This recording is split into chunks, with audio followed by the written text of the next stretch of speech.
the sun shines on the mountains and the night is on the run. It's a new day, it's a new way, and I fly up to the sun. Una paloma blanca, I'm just a bird in the sky. Una paloma blanca, over the mountains I fly. Yes, no one can take my freedom away. Yes, no one can take my freedom away.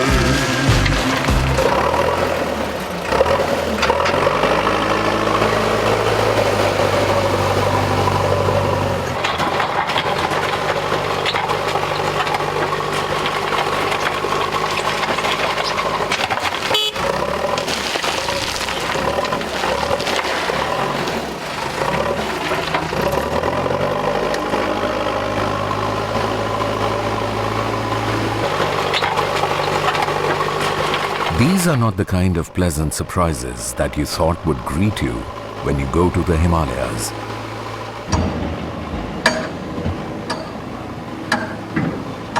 Today, stand anywhere and look around, and you see bulldozers and heavy earth-moving machines all over the place. Digging the earth here, or scratching the walls of the mountains there, or drilling the rocks hollow elsewhere. You spot them up there on the hills, down there on the rivers, up close on the roads, in there, inside the belly of the mountains. Again, what you have taken for a hill next to you could also well be a humongous heap of muck. And the rivers, they are dying. They are dying a violent death.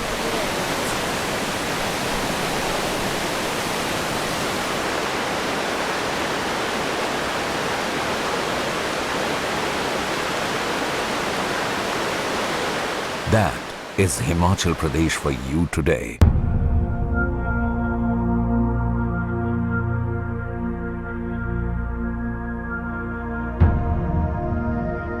The mighty Himalayas, along with the stupendous biodiversity and life-sustaining resources that they have contained for millennia, stand threatened today by the Indian state's mindless plans to build some 900 hydropower projects in the state.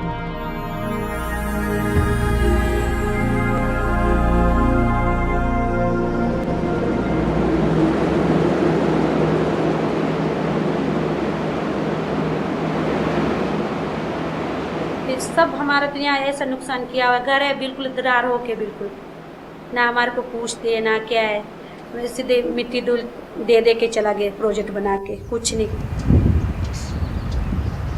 दरार पड़ गई, खेती बाड़ी सूखने लगी, जो चश्मे के पानी आता था वो खत्म हो गए, इसलिए से नुकसान तो बहुत हुआ है। बहुत फर्क पड़ गया है उससे, तो ये खड़ तो बहुत बुरा लगता है, शमशान लग जाता था हमारे को, तो ये खड़ तो आजकल पानी आ रहा है, नहीं तो सूखा भी बहुत बुरा लगता है।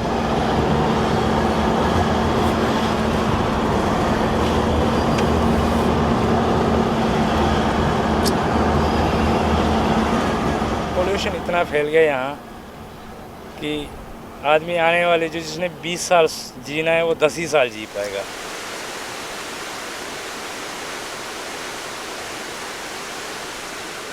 अब तो बहुत ज़्यादा जी, पहले तो हर कहीं घास पत्ती होता डाल पेड़ों में, अब नहीं, बिल्कुल सूखा हो गया। हिमालय के जो संसाधनों का विकास के नाम पर दोहन हो रहा है, पर्यावरण का नुकसान तो हो ही रहा है, जंगलों का विनाश हो रहा है, ग्लेशियर घट रहे हैं, हिमालय के सारी पारिस्थितिकी में बदलाव आ रहा है, बायोडाइवर्सिटी पर असर पड़ रहा है। इसके विक्टिम हिमालय की जनता भी बड़े पैमाने पर हो रही है। कॉमन प्रॉपर्टी रिसोर्स जो है वो उनके हाथ से छीना जा रहा है, वो कंपनियों के हाथों में जा रहा है। जो उनकी खेती की ज़मीनें थी वो भी उनसे छीनती जा रही हैं। हिमालय केंद्र में अपनी धरती पर लोग जो हैं आज कुली बनने के लिए मजबूर हैं। अपनी धरती में हमको जलील किया जा रहा है। जहाँ पहले किन्नौर में टोपी दे के बड़े शरीर पे बोलते थे, यहाँ तो का टोपी वालों को तो बेवकूफ़ बना दिया।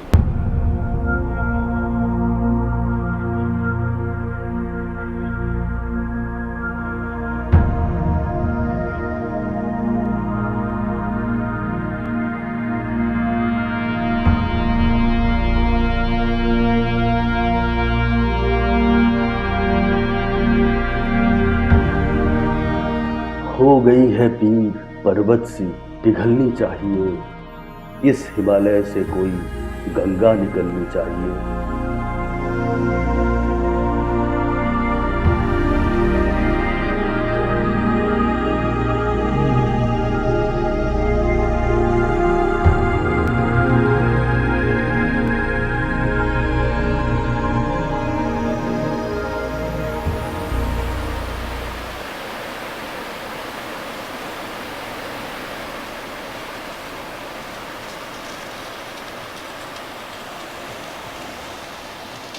हिमालय क्षेत्र के लिए भारत सरकार ने 1,50,000 मेगावाट जल विद्युत बिजली परियोजनाओं का एक योजना बनाई है और इस योजना में सबसे ज़्यादा बिजली अरुणाचल प्रदेश में बनाएंगे, उसके बाद उत्तराखंड और हिमाचल जो है वो तीसरे नंबर पे है। लेकिन आज के दिन सबसे ज़्यादा जो बिजली परियोजनाओं की क्षमता है वो हिमाचल प्रदेश में है।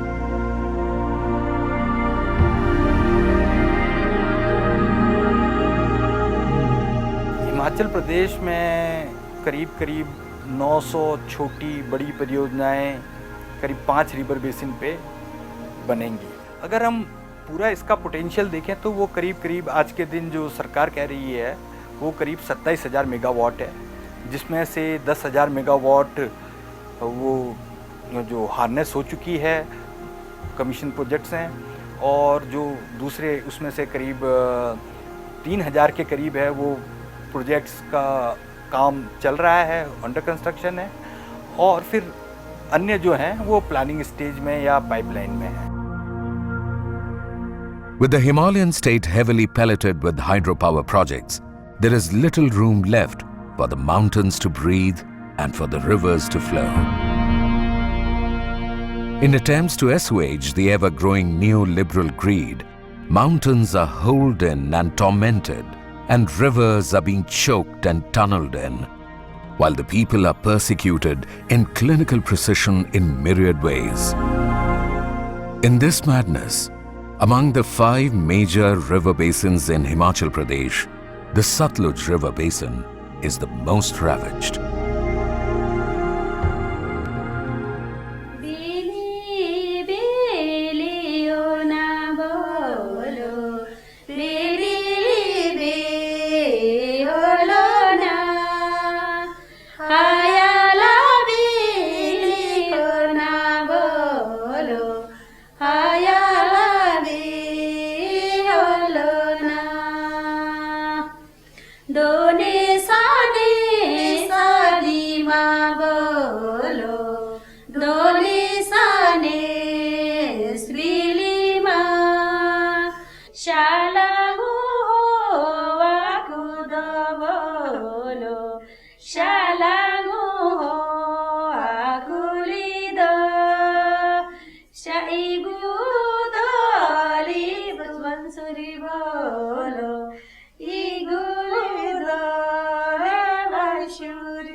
सतलज को क्या बोलते हैं? जंगती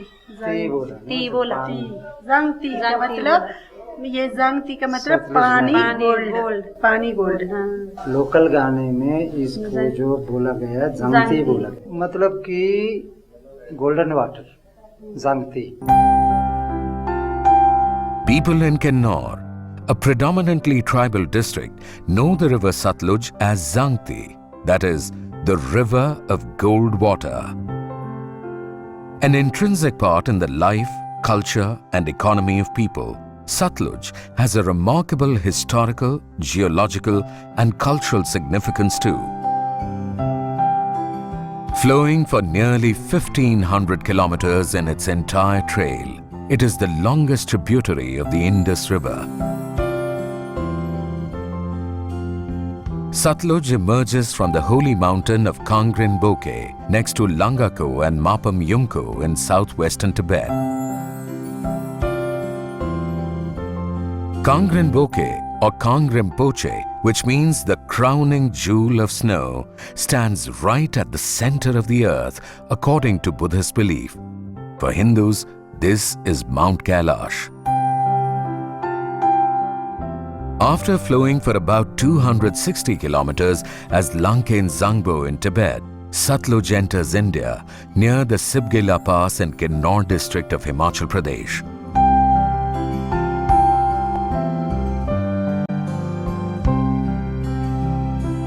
The course of Satluj in Himachal Pradesh is 320 kilometers.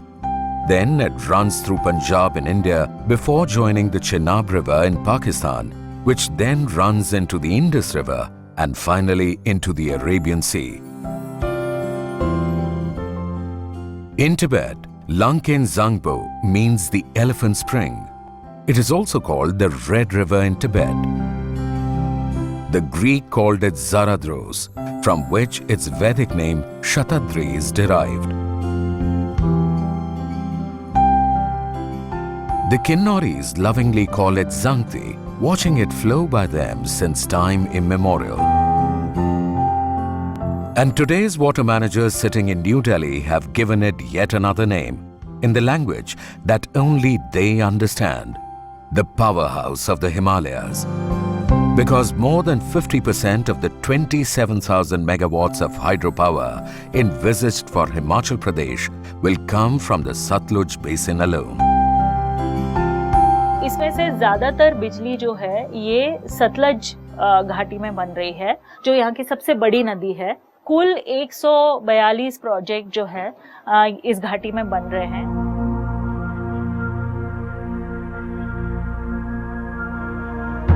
जो लोग दिल्ली में बैठे हैं, शिमला में बैठे हैं या बड़े लोग हैं, वो यही कहते हैं कि जो हाइड्रो पावर है वो ग्रीन एंड क्लीन है। इस धारणा को लेके ये लोग चले कि ये हाइड्रो पावर को पूरा जो पोटेंशियल है वो एक्सप्लॉइट किया जाए, लेकिन ये धारणा गलत है, क्योंकि हाइड्रो पावर इतना ग्रीन और क्लीन नहीं है। उसका कारण ये है कि ये जो हिमालय क्षेत्र है ये बहुत नाजुक क्षेत्र है। इस क्षेत्र में आप जो हाइड्रो पावर बना रहे हैं उसका जो इकोलॉजिकल डिसबैलेंस होगा बहुत ज़्यादा होगा, तो जिसकी वजह से यहाँ के पूरा सिस्टम जो है गड़बड़ जाएगा। जहाँ नदी पंजाब में इंटर होती है वहाँ से लेकर आपका किन्नौर तक लगातार कैस्केड ऑफ प्रोजेक्ट्स बन चुके हैं, कि जिसमें पहले आपका भाखड़ा डैम आता है, फिर उसके बाद कोल डैम है, अभी बीच का जो स्ट्रेच लूरी डैम बनना वो बचा है, उसके बाद एक रामपुर प्रोजेक्ट है, फिर नाथपा जाकड़ी है, फिर करछम वांगतू है, अब उसमें सोंगटोंग करछम में काम चल रहा है।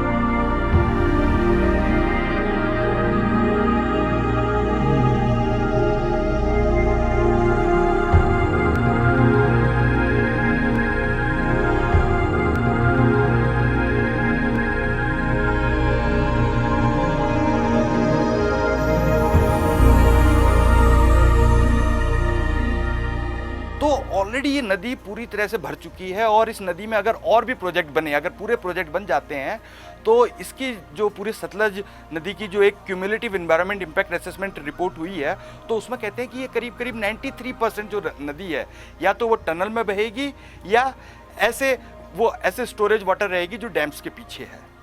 तो आपकी पूरी की पूरी एक नदी खत्म हो रही है। नदी गायब होने से जो एनवायरमेंटल इम्पैक्ट जो होगा उस एरिया में, उसके बैंक्स में क्या इम्पैक्ट होगा और बायोडाइवर्सिटी पर क्या इम्पैक्ट होगा, वो बहुत बड़ा है। उसका कोई रेमेडी नहीं है, उसका कोई इलाज नहीं है और ये स्लो पॉइजनिंग है। सतलुज का मतलब को समझता भी कोई कि ये सतलुज जो है तो क्या चीज़ है। ये आजकल मेरी उम्र 100 के लगभग है, हमारे सबने ऐसा काम नहीं किया किसी ने कि भाई स्वर्ग दो, कुछ करो, ये करो, से करो। जीव जंतु सारा जितना भी है उसमें जीवित रहते हैं, तो उसको बंद कर जाएंगे तो सब मर जाएंगे। वो तो मरे पर हम भी मरेंगे।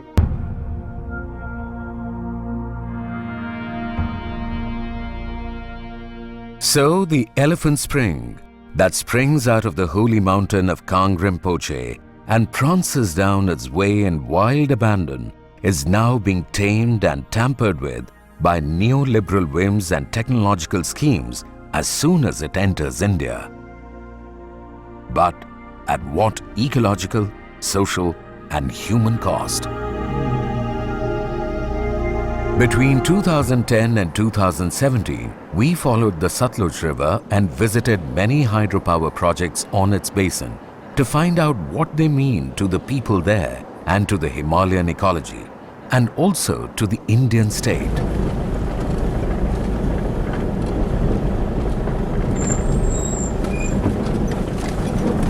As you approach the World Bank-funded Rampur Hydroelectric Project site in Shimla district, you virtually enter a sort of industrial graveyard. Heaps of muck, dust, machines and noise that encapsulate the landscape would make you wonder, how do the original residents manage to survive here?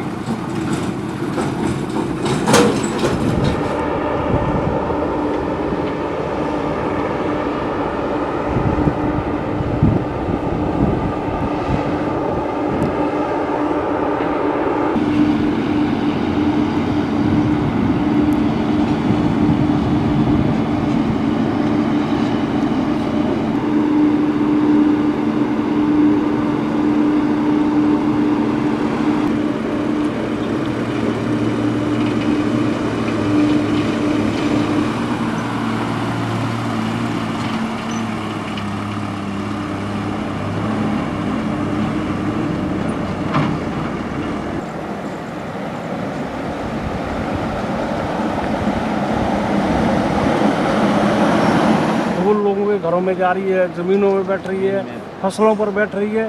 बादाम है, तलब है, सब्जी है, सारा हो ही नहीं रही है खेती जब से प्रोजेक्ट चला है 2007 से। देखो मकानों में दरारें आ रही है, आप देखो यहाँ पर इन मकानों में दरारें आई है ब्लास्टिंग से। अब अंदर से केमिकल वाला ब्लास्टिंग होता है, टनल की ब्लास्टिंग है, जितनी भी ये धूल उड़ेगी तो उसका असर फसल पे होगा और आम जनजीवन पर भी हो रहा है। मतलब आप अगर सबका किसी के यहाँ पर अगर मेडिकल जांच करवाई जाए तो शायद ही कोई आदमी बचा होगा जो कि अनफिट, मतलब सारे अनफिट होंगे मेडिकली।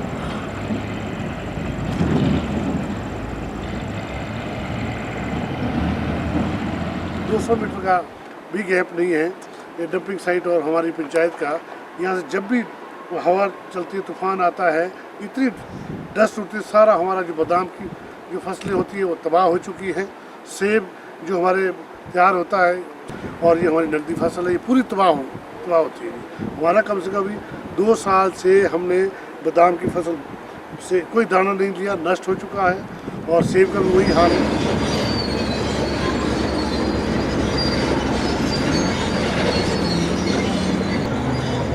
सबसे बड़ी बात है कि जो पानी के जितने भी सोर्सेज हैं वो सारे सूख रहे हैं।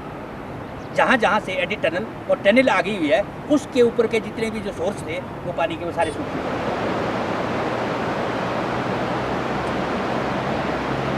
जब इसका डीपीआर बना, इसमें ये तय हुआ था जो 2500 करोड़ की जो ये परियोजना है बन रही है, इसका 1.5% जो है यहाँ की जो डेवलपमेंट है उसके लिए खर्च किया जाएगा।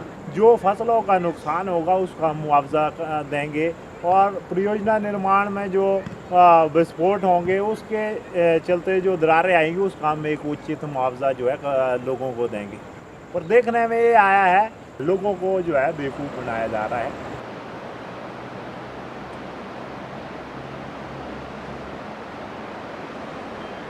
हमारे को ना ज़मीन मिला, ना हमारे कोई केवल शेड मिले, ना कुछ हमारा कोई फैक्ट्री में नौकरी मिली। हमारे को निकाल दिया, ज़मीन से भी निकाला, घर से भी निकाला और बाहर निकाल दिया। आपको क्या कहा जब वो लोग आए तो आपको क्या कहा? हमारे काम तुम्हारे को नौकरी मिलेगी और जगह ज़मीन मिलेगी, सब चीज़ें मिलेगी। बाद में हम ऐसे बड़े हुए। स्थायी रोजगार की बात आई, तुमने एक भी लड़का लिया होगा, ये बताया एक भी लड़का बताए तो हम मान जाएंगे वाकई में लिया। यहाँ से एक भी लड़का नहीं लगा। इवन कि यहाँ तक कि जैसे लोग बोल रहे कि कंपनी में भी यहाँ पर लैंडलेस हाउसेस लोग अभी सड़कों में घूमते हैं, नहीं मिल रहा है रोड, कुछ नहीं मिल रहा है। सरकार प्रशासन परियोजना सबकी मिली भगत इसमें, ये तो बिक गए हैं सब लोग। यहाँ पर 4 साल से प्रोजेक्ट चला है, मतलब यहाँ की फसलें ही बर्बाद कर दी इन लोगों ने। फसलों से मतलब जहाँ कोयल और बायल के अंदर मतलब सबसे ज़्यादा फसल होती, धान गेहूँ गया, सबसे ज़्यादा पैदावार होती थी इस इलाके में। इसमें पीस रहा है आम आदमी। कुछ नहीं हुआ हमारे गांव में, कुछ बेनिफिट नहीं मिला। हमारे को धूल मिट्टी मिल रहा है, जंगल को जाते हैं ऐसे दूरी खाते औरतें घास लाते, ना गाय को देना ना खुद देना, सब तो उसमें कीटाणु है परे। तो क्या बेनिफिट दिया हमारे को? नुकसान में कोई फायदा नहीं हुआ, घर में दरारें आई। ये सरकार तक बात पहुँचाई, हाई कोर्ट में चिट्ठी लिखी, सुप्रीम कोर्ट को चिट्ठी लिखी और आपके वर्ल्ड बैंक वालों को चिट्ठी लिखी। इन्होंने भी कहते कि मैं किसी चोर के बारे में बोल रहा हूँ कि इसके बारे में इंक्वायरी की जाए, परंतु वो इंक्वायरी उन्हीं से पूछा जाता है कि भाई तुम बताओ ये ठीक है ये गलत है। जब इन्वायरमेंट वालों का गलत था तो इन्वायरमेंट वालों को पूछ लिया भाई तुम बताओ ये ठीक है, उन्होंने ठीक रिपोर्ट दे दी। जब मैं कोई शिकायत कर रहा हूँ तो या तो मैं गुनहगार साबित हूँ या फिर वो गुनहगार हों। 14,000 के इन्होंने उसके लिए जन सुनवाई में 125 आदमी इन्होंने पढ़े लिए, क्या बोलते चाटी में, और 135 आदमी इन्होंने बाइल में लिए। उसकी जन सुनवाई की इन्होंने, देखो। और विदाउट यानी पंचायत के विदाउट मतलब अनापत्ति प्रमाण पत्र के इन्होंने काम शुरू किया। वो उस तरीके से मतलब ये जोर जबरदस्ती से, इसका मतलब ये सरकार भी मिली है, न्याय प्रक्रिया भी मिली है, और जितने भी बाकी जो संस्थाएं इनको जो आम जनता के लिए सुख सुविधा के लिए बनाई गई थी वो भी इनके साथ मिलके आम आदमी के साथ खिलवाड़ कर रही है। लोगों ने इसका विरोध भी किया। वो विरोध जब लोग करते हैं तो उसको कुचलने के लिए जो आंदोलन है उसको दबाने के लिए पुलिस का सहारा लिया जाता है और लोगों पर जो है मुकदमे दायर किए जाते हैं। इसी तरीके की घटना जो है 7 जून को एक अवेरी गांव के अंदर घटी, जिसमें जो डीएसपी यानी मनोहर लाल जी हैं और उन्होंने लेडीज़ों के ऊपर लत्तों और डंडों से जो है वो लाठीचार्ज किया और इसके चलते जो है 17 लोगों को उन्होंने हिरासत में लिया। हमने पूछा बिना मतलब डंडा क्यों मार रहे तुम लोग, जगह भी हमारी और मार भी हमारे को दे रहे हैं। हमने बोला इतना ही बोला, उतने में उन लोग सीधा डीएसपी आया। डीएसपी जैसा डंगर मारते हैं ऐसा हमारा डीएसपी एक कानून थोड़ी उन्हें दिखावा कि भाई जगह भी ले तुम्हारा है और मार भी दो तुम्हारे को। मार को क्या 5 बीघा जमीन आए और 2-2.5 बीघा जमीन हमने दिया नीचे कंपनी वालों को। उस टाइम तो घर आए कंपनी वाले मांगने को, अभी फिर हमारे को मरवा रहे कंपनी। कैसा मारा हमारे को? हाथ से पहले बरसाया, लत पहले लगा, कन्या लड़कियों को लत मारा। उनके घर में कन्या लड़की नहीं है। इसका कानून हमारे को चाहिए, बाकी हमने कुछ नहीं चाहिए। इसमें डीएसपी चाहिए हमारे सामने, जैसा हमारे को चोट लगा ऐसे चोट हमने डीएसपी को लगाना। ये जो हमारा मेरा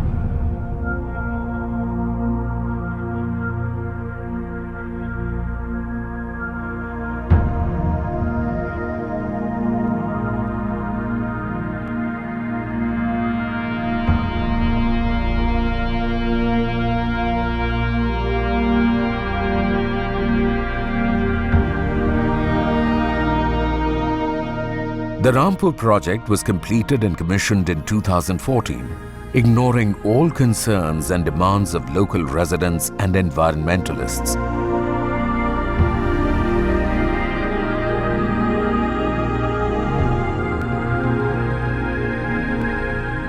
The project was designed to use the tail race pool of the Nathpa Jhakri project installed upstream. In an over-ambitious design, the tail race outflow from Nathpa Jhakri, which is on the left bank of the river Satluj, is diverted through an underground tunnel that crosses under the river to feed the Rampur project that is on the right bank of Satluj. उनको वो पूरा tunnel जो है नदी के नीचे से ले जाना पड़ा। अभी इसका क्या असर होगा इसका कोई अध्ययन नहीं हुआ है। आगे जाके इससे नदी का प्रभाव के ऊपर, नदी के प्रवाह के ऊपर क्या असर होगा या आसपास के लोगों के ऊपर इसका क्या बड़े खतरे मंडराएंगे, इसका अभी कहना मुश्किल है। Ever since the construction began, apart from a massive landslide, immediate and long-term impacts on the ecology and the people were clearly visible around the project area. और नाथपा जाखड़ी 1500 मेगावाट में मोर देन 300 वर्कर की जो है death हुई है इस project को बनाते हैं। Moreover, all the benefits to the project affected people promised turned out to be mere lies. तो ये एक प्रकार से धोखाधड़ी है। जब लैंड एक्वायर की है हम लोगों की, तो मैं भी प्रोजेक्ट अफेक्टेड फैमिली का हूँ, तब ये वादा किया था कि आपको रोज़गार मिलेगा, रोज़गार नहीं दिया। ये है जो R&R पॉलिसी बनाई इन्होंने, रिलीफ एंड जो रीसेटलमेंट पॉलिसी है, ये भी लोगों को पार्टिसिपेट करके नहीं बनाई, उनके सुजेशन लेके नहीं बनाई। सिर्फ ये जो AC हाउसेज में, AC रूम्स में बनी है दिल्ली में, और जो इनके डायरेक्टर्स के ऑफिस में, तो वो है जो उसमें हमारा विरोध है। As widespread mass mobilization gained ground, the state came down on the people with untold repression, illegal arrests, and even killing unarmed workers and firing. जब नाथपा जाखड़ी बना था, तो मजदूर जो है अपने हकों को लेकर के लड़ाई लड़ रहे थे। तो मगलाट नामक जगह में जब मजदूरों ने 6 महीने आंदोलन किया, उनके जो श्रम कानूनों के तहत अधिकार नहीं मिले थे, इनके जो परियोजना प्रबंधकों के जो निजी सुरक्षा थी, उन्होंने गोलियां चलाई और मजदूर मारे गए।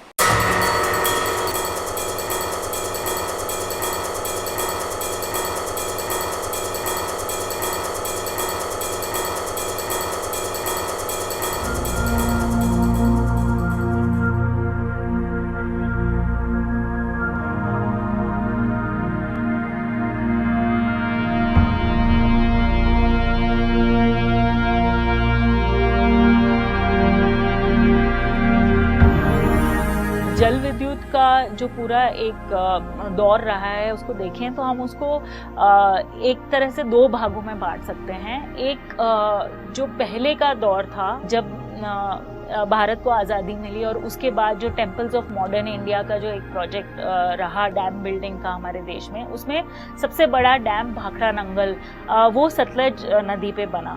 फिर जो दूसरा दौर आया, वो एक दूसरी टेक्नोलॉजी जिसको run of the river technology कहते हैं। Run of the river project में जो डैम होता है वो भी बड़ा बांध होता है, लेकिन जलाशय उतना बड़ा नहीं होता है। बांध और जलाशय का मुख्य मकसद होता है कि पानी जो है उसको थोड़ा इकट्ठा करके उसको टनल में डाइवर्ट किया जाए, और फिर वो टनल ज़्यादातर अंडरग्राउंड होती है, और वो 5, 10, 15, 20 किलोमीटर के बाद फिर नदी के पास आती है। जहाँ पर वो वापस आती है, वहाँ और जहाँ डैम है, वो दोनों पॉइंट के बीच में जो एलिवेशन डिफरेंस है, जो हाइट डिफरेंस है, उसका उपयोग किया जाता है बिजली बनाने के लिए। उसके लिए वहाँ पर एक सर्च शाफ्ट बनाया जाता है। सर्च शाफ्ट मतलब एक कुआं है, और फिर उसमें से जो सर्च शाफ्ट में से पानी छोड़ा जाता है, वो उसके नीचे टरबाइन होते हैं, वो पानी टरबाइन से निकलता है और फिर बिजली बना के आगे जाता है। वास्तव में इसको run of the river project कहना गलत इसलिए है क्योंकि run of the river project का मतलब है कि नदी के बहने से आप बिजली पैदा करते हैं, लेकिन इसमें तो नदी को आप बहना बंद कर देते हैं। ये हिमालय क्षेत्र के लिए अच्छी टेक्नोलॉजी मानी गई, और जो दूसरा चरण आया, जो 90s के बाद आया, उसमें इस टेक्नोलॉजी का प्रयोग हुआ। लेकिन ये जो दूसरे चरण में जो इम्पोर्टेंट बात ये है कि ये जो लिबरलाइजेशन का फेज था, उसके साथ आया। उसमें काफ़ी प्राइवेट प्लेयर्स जो हैं वो हाइड्रो पावर प्रोडक्शन में घुसने लगे। तो हमने देखा कि जेपी कंपनी जो है, उसने पहला प्रोजेक्ट सतलज पे बनाया, जो बास्पा नदी एक सतलज की ट्रिब्यूटरी है, उस पे अर्ली 90s में उन्होंने प्लान किया उसका।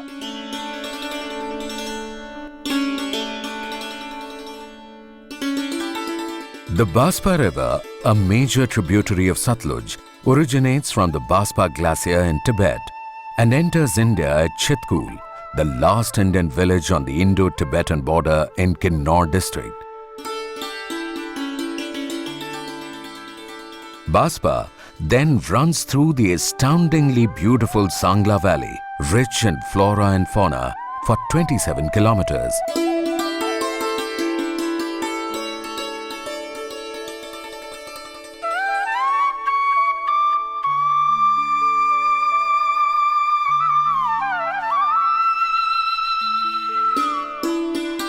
Then, suddenly, at Kupa village near Sangla, the river is dammed and pushed into a 10-kilometer-long underground tunnel, leaving the rest of its trail dry.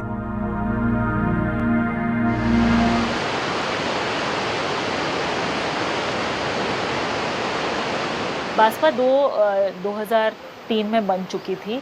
वहाँ पे अगर हम देखें तो जो भूस्खलन है वो साफ नज़र आता है। डैम साइड के पास वाला जो इलाका है और जहाँ से टनल जाती है वहाँ पे रोड काफ़ी बुरी स्थिति में है और हमेशा ही डैमेज रहती है वो भूस्खलन की वजह से।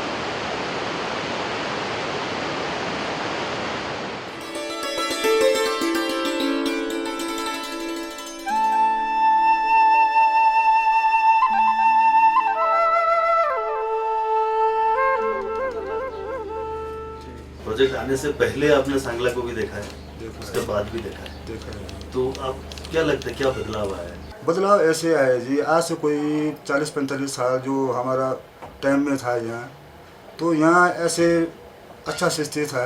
सारे खोद के कंपनियों ने किन्नौर के लिए तो हमारा खोखला बना दिया है, रखा नहीं है यहाँ, कुछ नहीं रखा है कि एक टाइम ऐसा आएगा हमारे को किन्नौर हिमाचल को किन्नौर के आदमियों को कि यहाँ से भागना पड़ेगा हमारे। ऐसा स्थिति आने वाली है, आने वाले पीढ़ी के टाइम में।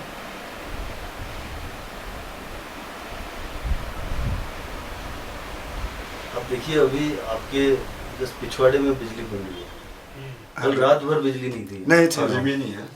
अभी तो ये 2008 से चली हुई है। 2008 से तो हमारा जीना बहुत खराब हो गया। हम कम से कम 2008 से ना इस टाइम हम कम से कम 30 साल पीछे हो गए। गरीब को कहाँ फायदा हो रहा है, गाँव वालों को क्या फायदा हो रहा है? गाँव में देखो अगर इतना सारा बिजली, पानी हमारा, लकड़ी हमारा, जमीन हमारा, सब कुछ यहाँ हमारा। बिजली यहाँ तार हो रही है, सब बाहर जा रहे हैं गाँव वाले अंधेरे में। महीना में हमारे कम से कम 4 दिन 5 दिन लाइट मिलता है, ढंग से गुजार नहीं पा रहे हम इस ढंग से।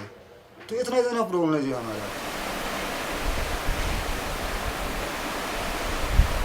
इस नदी पे 2 परियोजनाएं प्लान थी, बास्पा 1 और 2। बास्पा 1 का प्लान आगे नहीं बढ़ पाया क्योंकि वहाँ पे वाइल्ड लाइफ सैंक्चुरी का इलाका था, प्रोटेक्टेड एरिया था, और तो वहाँ पे एक विरोध भी रहा और वो परियोजना जो है वो रुक गई। However, as the groundswell was building up against Baspa 2, it was violently repressed by the state and the company. जब शुरू हुआ तो हमें कंपनी ने देवता लेके कोई हंगामा किया तो कुछ हड़ताल जैसा किया था। कंपनी वाले वो पॉकलन लेके आ गए, तुम्हारे देवता से बड़ा तो हमारा ही है, भाग गए, कंपनी बन गई। कंपनी वाले क्या लेके आ गए? मशीनें। वो ये लेके गए और देवता लेके, इधर से वो मशीन वाले आ गए, मशीन से डर के निकल गए। कंपनी वाले उनको पकड़ लेते, 2-4 को पकड़ लेते, गांव को मुखिया को पकड़ते और अंदर से गुप होता है, पता नहीं क्या होता क्या नहीं होता। फिर किसी का जमीन जाएगा, उनको पैसा दे के उठा लेते हैं वहाँ से। कहीं किसी का वो कुछ आ रहा है तो वहाँ से उठा पैसा देते, ले उठो यहाँ से, नहीं तो नोटिस निकाल देते या बुलडोजर लेके फिर उठा देते। कंपनियों को तो सिर्फ अपना पैसा कमाना है, वहीं तक है। लोगों से बहुत वादे किए, ये करेंगे वो करेंगे। वो अब वो प्रोजेक्ट तैयार होकर उसने क्या किया, दूसरों को बेच दिया और गाँव वालों को ठग दिया।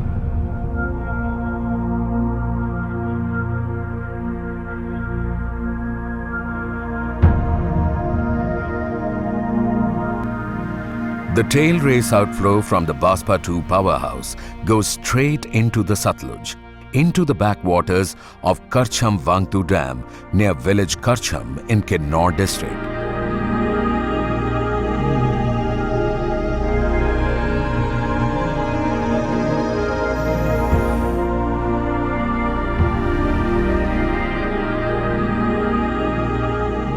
Both these projects were developed and owned by the JP Group.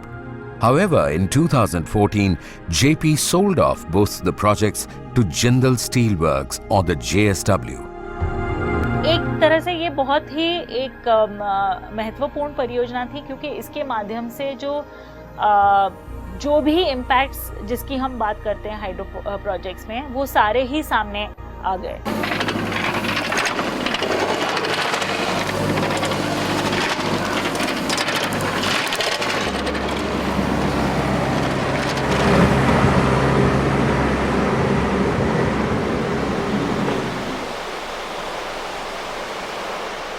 टंडल निकाले गया ना करछम वंगतू है, तो उस टंडल में ये प्रॉब्लम हुई। 1 साल के बाद पूरा पानी अंदर से चला गया हुआ है। अंदर ये पानी जो इतना खड़ का पानी है, नहीं तो ये पानी बिल्कुल पुल के साथ चलता था। बारिश हुई थी कल से, तो 2 दिन हो गए पानी आना शुरू हुआ, तो आज 2 दिन बारिश हो गई, उनको वहाँ बढ़ गई होगी, पानी तो छोड़ दिया है।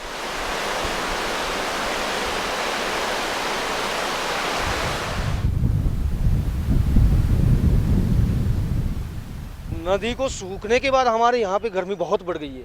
पहले ऐसी गर्मी नहीं होती थी, हमारे यहाँ ठंड काफ़ी होती थी। अब सर्दी को भी नवंबर दिसंबर में भी रामपुर की जितनी गर्मी है रामपुर चंडीगढ़ की। ये प्रोजेक्ट 2006 में शुरू होकर 2012 में तैयार होना था, जबकि ये 10 में तैयार किया गया। तो कंपनी ने अपने फ़ायदे के लिए ज़्यादा बारूद का यूज़ किया है, धमाका तेज़ किया है। इससे क्या हुआ कि गांव में सारे घरों में जलजला आया, वायलेशन हो गया, तो मकान मैक्सिमम लोगों के मकानों में क्रैक्स आए हैं। 4-4 मंजिला मकान बनाए हुए हैं, वो दूसरे के मकान में रह रहे हैं किराए पर। आज जो बोलते हैं, आज कहते हैं कि भी एक कट्टा सीमेंट का दे देते हैं किसको लेपो बाहर से, तो उससे कितना होगा? अब कुछ नहीं, 10-12-15 लाख खर्च किया हुआ है लोगों ने मकान के लिए। अब इतना नुकसान, अब दूसरे के घर में किराए पर रह रहे हैं। यही समस्या हमारी है यहाँ। अब ऐसी पहाड़ी क्षेत्र ये कहाँ रहेंगे ऐसे? ये तो सारे गिर जाएंगे।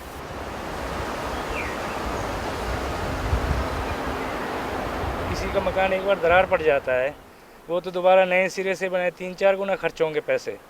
पर इन्होंने तो एक दीवार में दरार गया तो उसका 5,000 बनाएंगे क्लेम, वही 5,000 देंगे, पर अगले का तो मकान का लाइफ ही चलेगा ना।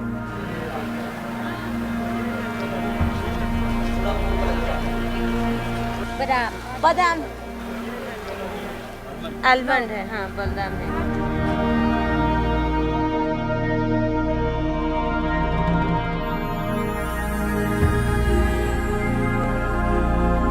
अगर हम किन्नौर की बात करते हैं, किन्नौर एक ट्राइबल ज़िला है।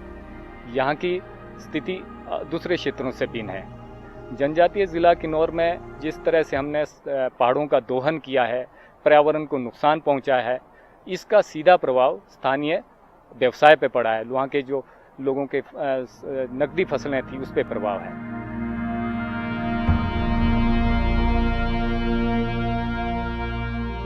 देखो पेड़ पौधे सारे सूख रहे हैं। यहाँ पे सामने देख लो आप, पिन्योजा सूख रहा है, सेब के पौधे सूख रहा है, चुली फल लगा हुआ है पेड़ों में, और वो सारा सूख रहा है।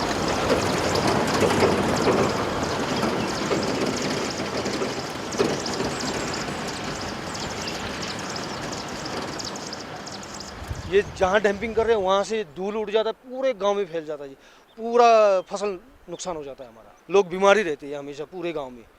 उसके लिए इन्होंने दुकान खोल के रखा ताकि बीमार हो जाए दुकान में आ जाए। ये आपके सामने जेपी कंपनी का हॉस्पिटल है, मेरे दाहिने साइड। इसमें कोई आदमी, कोई विस्थापित है, कोई आदमी भी इलाज नहीं कर सकता है। एक तरह का ये बिजनेस है, वहाँ तो पैसा लगना है। तो इस हॉस्पिटल की जगह में एक हमारा पीएससी बनना था, पीएससी के बजट आया था। पता नहीं सरकार के साथ या प्रशासन के साथ कैसा एग्रीमेंट किया, तो यहाँ जेपी कंपनी का हॉस्पिटल बना। गरीब लोग मजदूरी कर कर के थोड़ा पैसा इकट्ठा करेंगे, वो जाके फिर इन्हीं को ही देंगे। लोकल लोगों का कोई फायदा नहीं होगा। लोकल को क्या फ़ायदा है जी? यहाँ से शिमला जा कर के ट्रीटमेंट करेंगे, वो सस्ता पड़ेगा। जैसा नीचे शहरों में प्राइवेट हॉस्पिटल है, ये भी वैसा ही है सेम।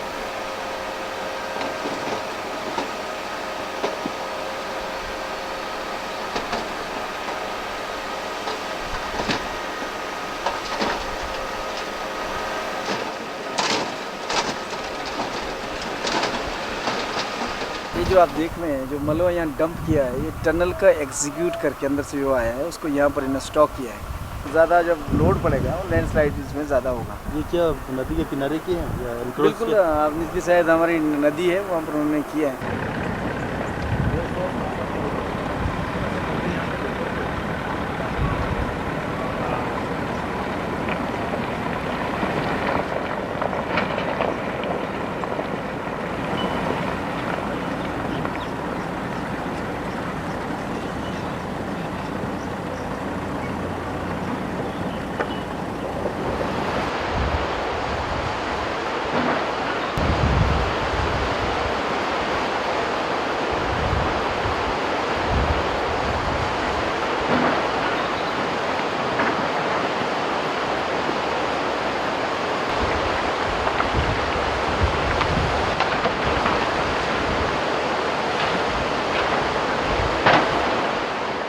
डंपिंग किया गया है वो भी इलीगल डंपिंग किया है, अनसाइंटिफिक डंपिंग किया गया है।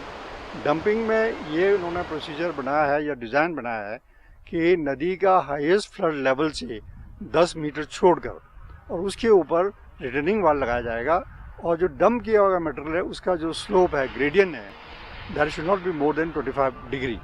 लेकिन यहाँ पर आप देखेंगे 70 डिग्री या 50 डिग्री पर उन्होंने डंपिंग किया गया है, जो कि सारा जब बारिश होती है तो सब फ्लो हो जाता है और नदी के बीच में किया गया है। जब ज़्यादा पानी आया तो बह के चला जाएगा। जितने भी परियोजनाएं बन रही है वो रन ऑफ द रिवर बन रही है। रन ऑफ द रिवर बनने से होता ये है कि मकिंग वहीं पे किया जाता है, डंप किया जाता है और दीवार लगाई जाती है। वो जितना भी जो चरागाह था वो ख़त्म हो जाता है और इससे पशु ना तो पानी पीने के लिए रास्ता ना होने के कारण नीचे जा पाता है, ना ही चर पाता है। लोगों की जो पारंपरिक व्यवसाय था पशुपालन, आज आप देखते हैं कि सड़कों में पशु घूम रहे हैं। ये मजबूर होकर के लोग उनके, क्योंकि कोई ऐसा चरागाह रहा नहीं है, उनको मजबूर होकर के पशु छोड़ना पड़ रहा है।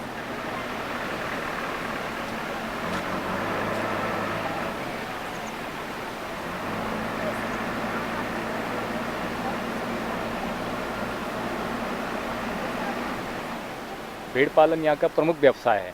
आज भेड़ पालकों को जो वो पहाड़ों पर गर्मियों में तो चले जाते हैं, लेकिन जब सर्दियों में वापस नीचे उतरते हैं तो वो कहाँ पशु चुगाए, कोई उनके पास विकल्प नहीं है। ऐसे में उनका धंधा भी चौपट हो चुका है।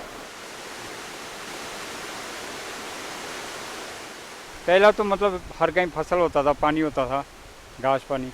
अब वो बहुत अंडरग्राउंड टनल कर दिया ना, तो पानी सारा अंदर गया, अब सारा सूखा पड़ा हुआ है। अच्छा, पहले आप इनको चराने के लिए जितना समय बिताते थे, हाँ जी, अब कितना ज़्यादा बिताना पड़ता है? ये तो बहुत शरान कांडे से भी बहुत ऊपर जाना पड़ता है जंगल में। अब इसी से ही आपका गुजारा होता है या क्या? नहीं, गुजारा कहाँ होना चाहिए इससे इससे गुजारा कहाँ होना। आपको गुजारा कैसे होता है? अब तो दिहाड़ी मजदूर करते हैं जी गाँव में। पहले कैसा था? हाँ जी, पहले तो अपने घर में होता था, फसल पानी सब कुछ होता था अपने घर में। अब सारे सूखा हो गया, अब पानी नहीं है खेतों में। पानी के ज़रिए से हमने पेड़ पौधे तैयार किए। पेड़ पौधे तैयार किए तो हमारे पास पैसा आया। पैसा आया तो थोड़ा हम आराम पास जिए। हमारे दादे परदादे भाई बिना खर्चे पे बैठते थे, अब हम चेयर पे बैठेंगे। तो ऐसे इस तरीके से हमारा थोड़ा इन्वर्ट हुआ। अभी ये एक कंपनी आने की वजह से हमारा मलिया मेट कर दिया। धीरे धीरे हम मतलब कि अप होने के बावजूद हम डाउन हो रहे हैं, पिछड़ते जाएंगे जी, डाउन हो रहे हैं हम। जो पहले हम थे वैसे ही हैं, उस स्थिति पे आने वाले समय हम उसी स्थिति पे आएंगे। क्योंकि नीचे से पूरा खोखला कर दिया, अंदर तो कुछ नहीं रखा हुआ, सिर्फ ढांचा रखा हुआ है इन्होंने, कुछ नहीं बस। आने के वर्ष में ऐसा गलती नहीं ऐसा हो जाएगा, जैसे पूरा सूखने लग जाएगा, पूरा कारोबार खराब हो जाएगा। जैसे खेती बाड़ी है, बाल बच्चे हैं, वो भी ऐसा हो जाएंगे, बाद में जमीन छोड़ ही लेंगे वो। तो कुछ आएगा नहीं तो क्या कमाएंगे, वो क्या खाएंगे।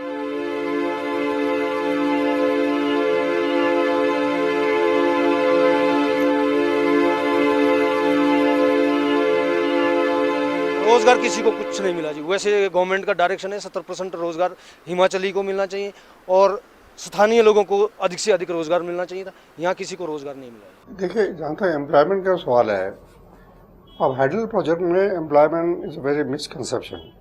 आप बोल देंगे यहाँ 1000 लोगों को रोज़गार मिलेगा, बस कितने साल के लिए? 1 साल, 2 साल, 3 साल? 3 साल के बाद तो निकाल दिया जाएगा। कंस्ट्रक्शन हो जाएगा तो हाँ, कंस्ट्रक्शन कंप्लीट हो जाएगा, उसके बाद निकाल देंगे।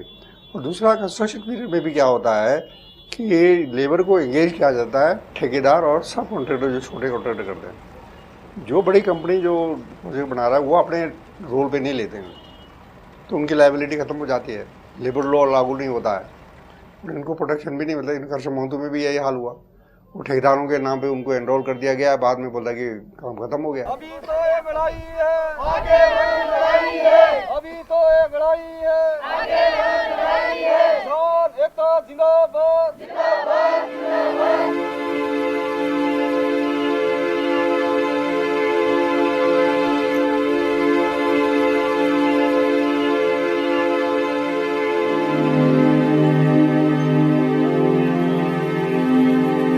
गांव के लोग विरोध करते रहे, सड़कों पर उतरते रहे, तो उधर से कंपनी ने तो गवर्नमेंट से पुलिस फोर्स मांगी।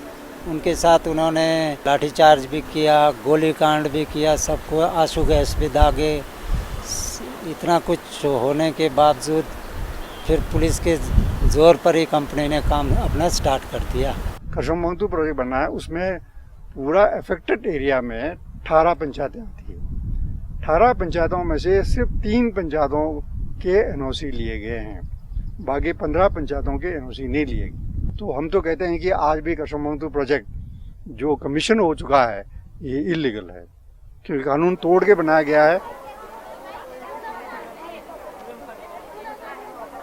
वांगतू में गोलीकांड हुआ, पीसफुल डेमोन्स्ट्रेशन पर जा रहे थे, पूजा पाठ के लिए जा रहे थे, वहाँ भी लाठीचार्ज हुआ, गोलियां बरसी। अब पूजा करने के लिए जा रहे हैं? और तो जा भी रहे थे हम पूजा करने, तो वहाँ जो है ये फोर्स ला करके बाहर से पता नहीं कितनी फोर्स लाई हुई थी, वो किसके शय पर, कंपनी वालों से इन्होंने इनकी मिली भगत थी। गोली से मारा था मेरे बच्चे को और चेस्ट से अंदर पीठ से बाहर निकाला था। आपका बेटा? हाँ जी, मेरे बेटा था, योगिंदर सिंह है उसका नाम। फिर उसके बाद भी हम हॉस्पिटल में रखे, 5 महीने में हॉस्पिटल में थी, और उसमें भी हॉस्पिटल में रख के भी फिर उसके बाद भी उन लोगों ने FIR दर्ज किया होगा, उन लोगों ने अंदर भी कर दिया है फिर छुट्टी होने के बाद।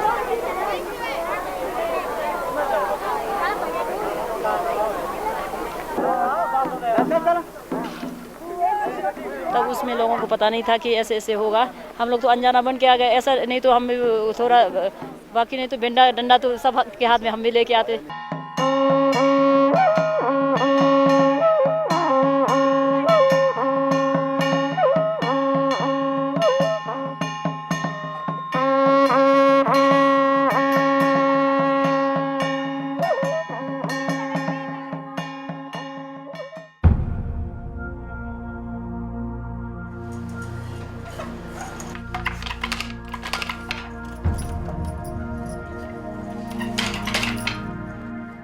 ट्राइबल कल्चर किन्नौर पहले ज़माने में बहुत आइसोलेटेड एरिया, ट्राइबल एरिया होता है जहाँ बाहर से लोग बहुत कम आते हैं। यहाँ का एक अलग कल्चर डेवलप हो गया, लोगों का कल्चर है। लेकिन प्रोजेक्ट की वजह से क्या हो रहा है कि बहुत ज़्यादा लोगों का इन्फ्लक्स हो जाता है। अब ये जो बाहर से आए हैं, नेचुरली यहाँ के कल्चर पर इम्पैक्ट तो डालेगा। कल्चर ही नहीं, क्राइम रेट आपका बढ़ रहा है, तो ये समाज पर इम्पैक्ट पड़ रहा है, और जो हमारे कल्चर है उसको डाइल्यूट कर रहे हैं। और झूठ, इतना गुंडे आने लगे यहाँ पर रात दिन। अब चलना शहर की तरह डर लगता है, पहले नहीं लगता था डर। हाँ, पहले बहुत अच्छा था हमारा, ना चोरी ना कुछ नहीं होता था। अब बहुत चोरी होता है, लड़कियों का इज्जत लूटा जाता है, कुछ हो जाता है। जैसे रास्तों पे अकेले चलेंगे वैसे डर है, अब बहुत डर है। क्या करिए, अब किन्नौर तो सारे डूब गए, मिट्टी नीचे से विदेशी लोग आ रहे हैं यहाँ, सारा खत्म करके जा रहे हैं। तब इसलिए बहुत डर लगता है। अब तो बच्चों को भी अकेले नहीं रखते हम लोग, सारे हम अब बाहर ही पढ़ा रहे बच्चों को भी। ये बहुत सारे प्रॉब्लम्स आ रहे हैं, और जो बाहर से जो लेबर आ रहे हैं वो तो कोई वेरीफाई करता नहीं, कुछ नहीं करता, यहाँ आ जाता है और लोगों को बेवकूफ़ बनाते हैं। और जो ट्रैवल एरिया लोग बड़े सिंपल होते हैं, ट्रैवल लोग विश्वास कर लेते हैं, तो उसमें बहुत सारे धोखा होता है, कोई लूट के चले जाते हैं, कुछ हो जाता है। इवन हमारे लड़कियों को शादी के बहाने ले जाते हैं, बाद में कहीं छोड़ देते हैं। वो किसी को उठा के ले गए, कोई चंडीगढ़ ले गए हैं, किसी ने मतलब छोड़ के यहीं पड़े हुए हैं लड़कियां, 3-3 4-4 बच्चों के साथ ऐसी पड़े हुए हैं औरतें। हमारे तो बहुत कुछ वो हो गया।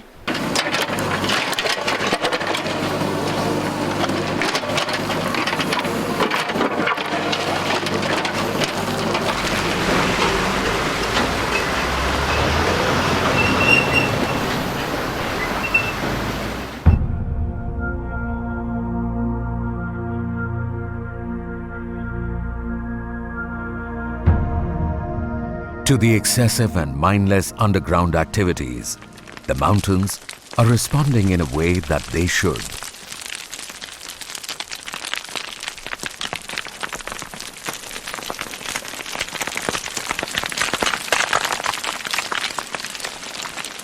हमने सरकार को आने वाले संभावित खतरों के बारे में पहले ही आगाह किया था कि ऐसा नियर फ्यूचर में मकान डैमेज होंगे, एग्रीकल्चर हॉर्टिकल्चर तो नष्ट होंगे, ऐसा लैंडस्लाइड हुआ। ऐसे ही देखो प्रोजेक्ट तैयार हुआ, इधर देखो लैंडस्लाइड हो रहा है।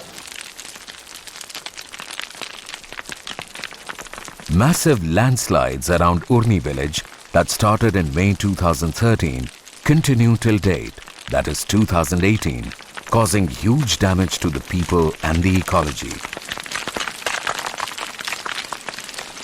वो कैसा हुआ लैंडस्लाइड, इस यहाँ उर्नी डांग में जो लैंडस्लाइड हुआ उसके नीचे से 4 टनल गुजर रही है, 4 टनल है, 2 एडिट टनल, एक मेन हेडरेस टनल, एक इलीगल बनाया इन्होंने फ्लशिंग टनल। दाहिनी तरफ देखो, बाएं तरफ देखो और बीच में देखो, कहीं भी ये गांव बीच में, हमारा उर्नी गांव बीच में रहा है, जो आप मौके पर आए आप देख सकते हैं। मतलब लगभग चारों तरफ से हमारा ऐसा स्लाइड हो चुका है, दरारें लगी है।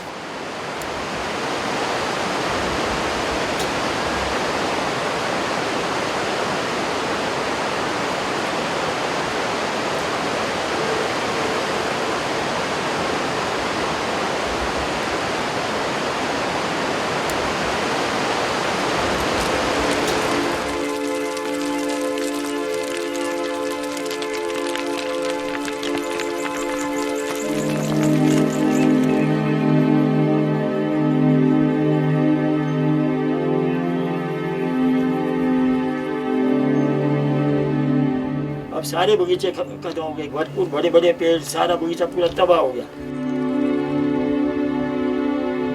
In these landslides, huge tracts of standing apple trees were swept away at several places around Urni village.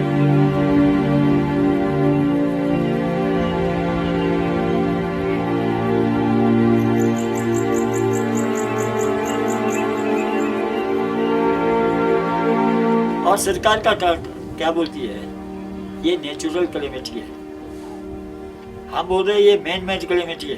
Natural होता तो पहले भी तो होता। नेचुरल कैलेमिटी में क्या है, इन्होंने थोड़ा सा राहत देना है, राहत रिलीफ, और मैन मेड कैलेमिटी में ऐसा है कंपनसेशन मिलता है पूरा, वो कंपनसेशन नहीं देने के चक्कर में लोगों को बेवकूफ़ बनाया जा रहा है, पब्लिक को, कि भी ये नेचुरल कैलेमिटी है। तो नेचुरल कैलेमिटी कैसे हुआ? ये चीज़ ये ओनर्स कम्युनिटी पे डालना कि आप प्रूफ करो कि भाई ये लैंडस्लाइड किसी एक प्रोजेक्ट एक्टिविटी से हुई है, मुझे लगता है कि ये तो मजाक है। जो भी स्टडीज़ होती हैं वो सारी ये जो प्रोजेक्ट डेवलपर होते हैं वही फंड करते हैं, वही साइंटिस्ट को बुलाते हैं, अपने यहाँ रुकवाते हैं, खाना पीना हर व्यवस्था वो लोग करते हैं। तो शायद अभी तक कहीं पे भी एक ऐसी स्टडी नहीं आई है कि जहाँ पे ये कहा जाए कि भाई इस लैंडस्लाइड के लिए ये कोई प्रोजेक्ट की एक्टिविटी जिम्मेदार है। जो पिछले 3 साल से लगातार लैंडस्लाइड हो रहा है और नेशनल हाईवे पूरी तरह से ब्लॉक हो चुका है। नेशनल हाईवे को एक विलेज रोड से गुजारा जा रहा है, जिसमें 20 किलोमीटर का डिटूर करके जाना पड़ता है। बहुत दिक्कत होता है, बहुत प्रॉब्लम होता है।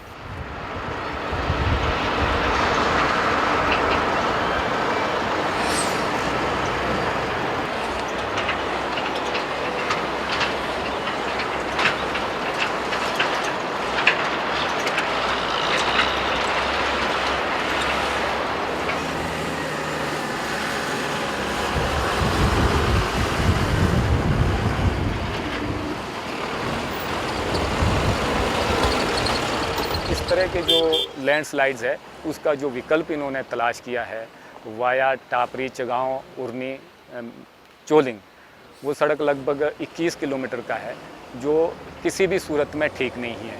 वो वैसे ही पहले ही वो स्लाइड हो रहा है और दूसरा काफ़ी नैरो है, ख़तरनाक है, और जो उस रोड में सफ़र है वो समय भी अधिक लगता है और जाम हमेशा लगा रहता है। इसका सीधा असर मानव जीवन पर पड़ रहा है। वहाँ की आर्थिकी सबसे ज़्यादा प्रभावित हो रही है। जो यहाँ की आर्थिकी जो सेब है, मुख्य व्यवसाय जो है, वो सेब टाइम से पहुँचता नहीं है मंडी। अगर ताज़ा वो मंडी में पहुँच जाता है उसको वैल्यू अच्छी मिलती है।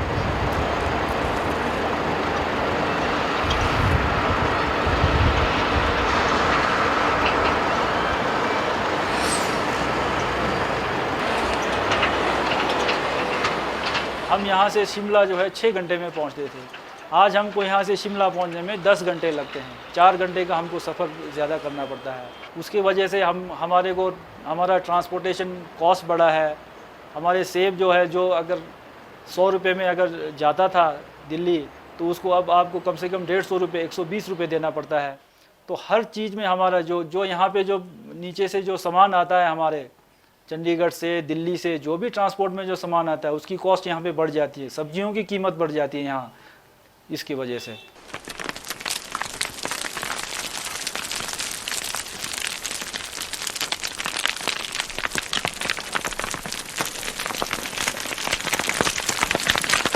किन्नौर में बहुत सारे अच्छी जगह है जहाँ पर हेवी लैंडस्लाइड हुए हैं। जिन जिन जगहों पे हाइडल प्रोजेक्ट बने हैं, जहाँ पर अंडरग्राउंड टनल गए हैं, उसी एरिया में ज़्यादा लैंडस्लाइड हुए हैं।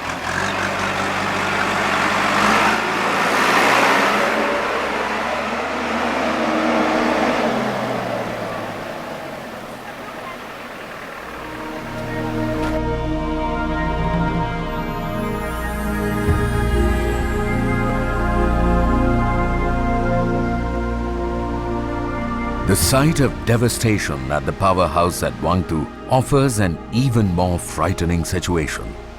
These are not natural springs.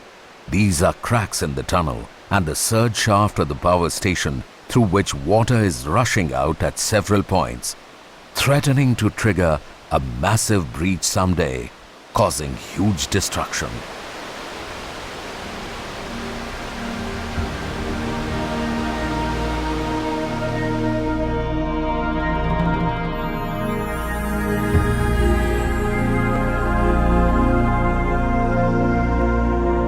आज ये दीवार पर्दों की तरह हिलने लगी, शर्त लेकिन थी कि ये बुनियाद हिलनी चाहिए।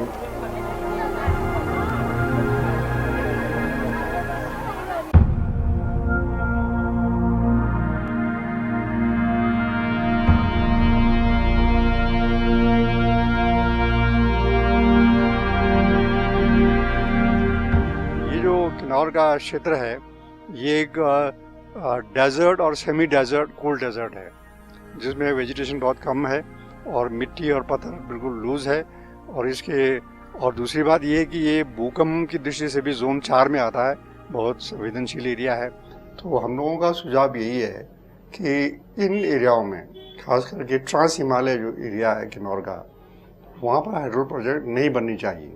और लोग ये समझ रहे हैं, और जो विरोध कर रहे हैं इसीलिए कर रहे हैं। आपको मालूम है कि ऊपर के हांगरंग वैली में 3 प्रोजेक्ट उन्होंने बंद करवा दिए। लोगों ने आंदोलन किया, उन्होंने रोक दिया। इवन स्पीति में भी रुका पड़ा।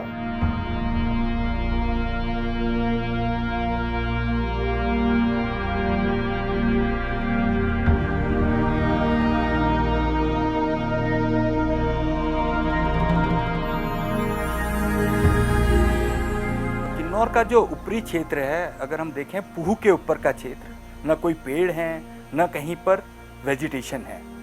अगर कहीं कहीं आप छोटी सी ग्रीनरी देखेंगे तो वो गांव के आसपास दिखेंगी, जहां लोगों ने जो छोटे मोटे नदी नाले हैं उनके पानी को अपने खेतों में डाइवर्ट कर कर उधर सेब के बगीचे, वाइल्ड एप्रिकॉट है उसका, प्लस बादाम, इन सब के प्लांटेशन तैयार किए हैं और उसी में उससे उनकी एक आजीविका चलती है। पूरे जो पहाड़ हैं बहुत ही कच्चे हैं, ये करीब करीब सैंड के बने हुए हैं, रेत के बने हुए हैं। अगर यहाँ पर कभी ज़ोर से बारिश भी हो जाए तो ऐसा लगता है कि ये पूरे पहाड़ जो हैं वो बहने लगेंगे। तो ऐसे जगह में भी करीब करीब सरकार ने 8 बहुत बड़ी परियोजनाएं ये सतलज और स्पीति नदी पे बनाने की योजना है।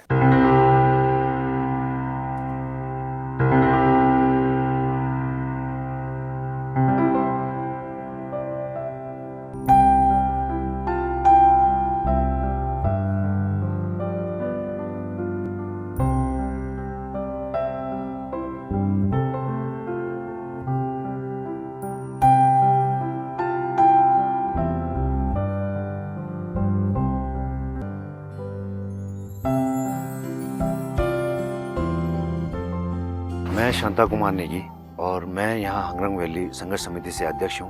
हांगरंग वैली 8 गांव से मिलकर बना हुआ है। यहाँ पर लोग बौद्ध धर्म को मानते हैं और यहाँ एक लोगों की जो जीने के जो तरीके हैं वो बिल्कुल बाकी जगह से भिन्न है। लोग एक दूसरे पर बहुत आश्रित हैं और यहाँ पर इकोनॉमी की जहाँ तक बात है, लोग मेहनती हैं और they had very required and very limited requirements.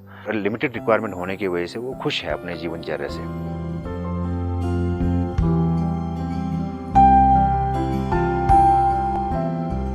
जिस प्रकार भिन्न प्रकार के ये प्रोजेक्ट जो यहाँ पर आ रहे हैं, वो यहाँ पर कहीं ना कहीं से लोगों की इस प्रेम भरी इस जीवन में कहीं ना कहीं से विघ्न पैदा करने वाली है। हम लोगों ने इसी वजह से प्रोजेक्ट इन प्रकार के जो प्रोजेक्ट हैं, इन प्रोजेक्ट को हमने विरोध प्रकट किया है, क्योंकि हमारा जो एरिया ये टोटली एक कोल्ड डेजर्ट है, यंग फोल्ड माउंटेन्स हैं। यहाँ पर हवा के साथ यूं ही छोटे मोटे स्लाइडिंग्स होते रहते हैं। दूसरा सर, ये एक सिस्मिक जोन 4 और 5 में लाई करता है।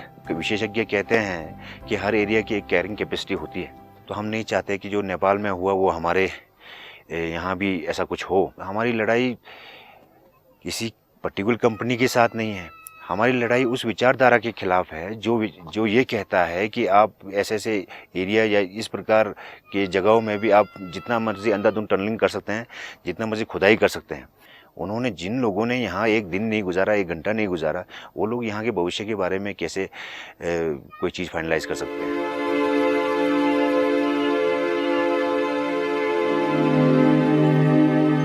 तो हम लोग किन्नौर में मैक्सिमम लोग मटर, आलू, मटर, ये सेब, आलू, मटर पर निर्भर है। का गांव जो है हमारा, लाइक जो ऑर्चर्ड्स हैं, दैट ऑर्चर्ड बिलोंग्स टू नाको। उसी का से ही नीचे से जो हमारा ये यंगथंग खाप का जो प्रोजेक्ट का टनल है वो ये का के नीचे से ही जा रहा है। अभी तक यहाँ कुछ काम शुरू नहीं हुआ, वो नेचुरली स्लाइड कर रहा है। तो अभी तक सरकार ने इसको रोकने के लिए 2 पैसे का काम नहीं किया हुआ, पर सरकार रोज आ रही है कि इसके नीचे टनल खोदो। तो ऐसे अगर इस यंगथंग के नीचे से अगर टनलिंग हुई इन फ्यूचर, तो हमारा जो नाको है, नाको लेक है, और नाको लेक भी कहीं ना कहीं किसी मात्रा पे हल्का फुल्का सिंक कर रहा है नीचे।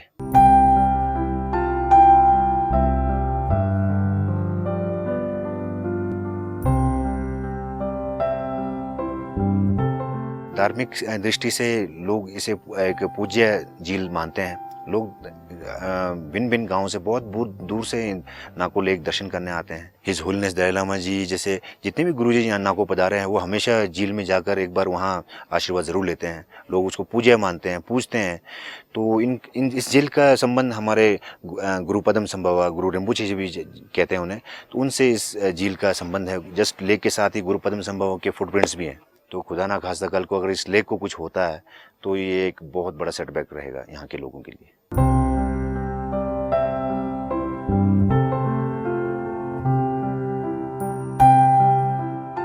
जब ये शुरू हुआ तो सरकार के लोग या कंपनी के लोग कुछ आए थे गांव में लोगों को समझाने के लिए? सबसे पहले तो उन्होंने काम शुरू करना कर दिया, यहाँ पर बिना पूछे ड्रिलिंग और कई जगह टनलिंग का काम शुरू कर दिया। तो जब हम लोगों ने ये ऑब्जेक्शन उठाया, मैंने सर आपने ये काम शुरू कर दिया तो किससे पूछ कर किया? आप लोग यहाँ जो लोग नज़र आ रहे हैं, गाँव में जो लोग नज़र आ रहे हैं, जो ये बस्ती नज़र आ रही है, क्या ये बेवकूफ़ है यहाँ पर बैठे हैं? क्या आपने हमारा नहीं समझा कि इनसे भी कुछ पूछ लें? बट जब हमने रोका तो मजबूरन उन्हें एक मीटिंग करना पड़ा। उस मीटिंग में एडमिनिस्ट्रेशन एंड कंपनी वाले आए, तो कंपनी वाले भी बोलते हैं सर कि देखो अगर आप यहाँ प्रोजेक्ट बनेगा तो आपका लाइफ स्टाइल चेंज हो जाएगा, आपकी किन्नौर की दशा बिल्कुल चेंज हो जाएगी और डेवलपमेंट्स होंगे, ये होंगे, वो होंगे। तो हमने एक चीज़ कहा कि देखो sir, this is not the first project going to be implant in our district Kinnaur. आज से पहले भी अभी भी हज़ारों मेगावाट प्रोजेक्ट बन के चल रहे हैं। उनमें तो कुछ ऐसी बात हुई नहीं कि कोई एरिया डेवलप हुआ। यहाँ कोई भी एक इंसान हमने आज तक नहीं मिला कि हमारे एरिया में ऐसा प्रोजेक्ट बना और हमारी जीवन या दिनचर्या बदल गई। हाँ, दशा ज़रूर चेंज हो गई, उनकी वहाँ का नक्शा ज़रूर चेंज हो गया। जो आप लोग बोलते हैं कि यहाँ किन्नौर का नक्शा चेंज हो जाएगा, वो ज़रूर, अगर आप लोग ये चाहते हैं कि जो करछम वांगतू जैसा हाल हमारे हंगरंग वैली का हो, तो सर वैसी दशा और वैसा नक्शा हम नहीं चाहते। उस प्रकार का डेवलपमेंट हम नहीं चाहते। हमारा अस्तित्व पहाड़ों से है, हमें लोग पहाड़ी कहते हैं। हमारे कल्चर, जब ये पहाड़ी नहीं रहेंगे तो हमारा अस्तित्व कैसे रह जाएगा?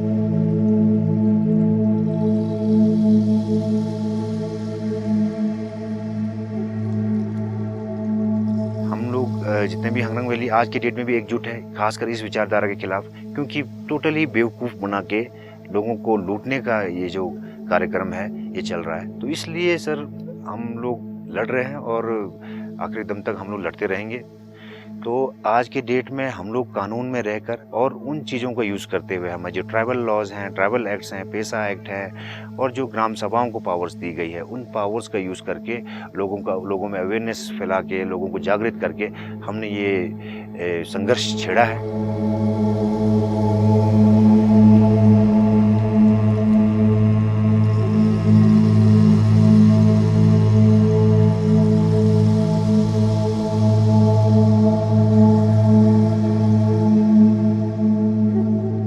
शेड्यूल एरिया है, ट्राइबल्स के बहुत सारे राइट्स हैं। जो 3 मुख्य कानून है, transfer of land regulation act, पैसा एक्ट और फॉरेस्ट राइट एक्ट, इन तीनों कानून के तहत यहाँ पर लोगों को अधिकार दिए गए हैं, लेकिन यहाँ पर इन कानूनों का धज्जियाँ उड़ाया जाता है। आज सरकार फॉरेस्ट राइट देने को तैयार नहीं है, कानून बना है लेकिन फॉरेस्ट राइट देने को तैयार नहीं। क्यों? वाई? कंपनी को तो हज़ारों बीघा ज़मीन एकदम अलॉट हो जाता है और जंगल तबाह किया जाता है, लेकिन आज जो आम आदमी के जो रिक्वायरमेंट है, चाहे ज़मीन की है, चाहे टीडी लकड़ी की है या और भी है, वो एकदम डिनाई किया जाता है। आज एक आदमी अपने घर की ज़रूरत के लिए एक पेड़ काटता है, वो दूसरे दिन वो जेल में जाता है, लेकिन कंपनी के लोग हज़ारों पेड़ तबाह किया जाता है, उनके ऊपर कोई एक्शन नहीं होता। ये अन्याय है।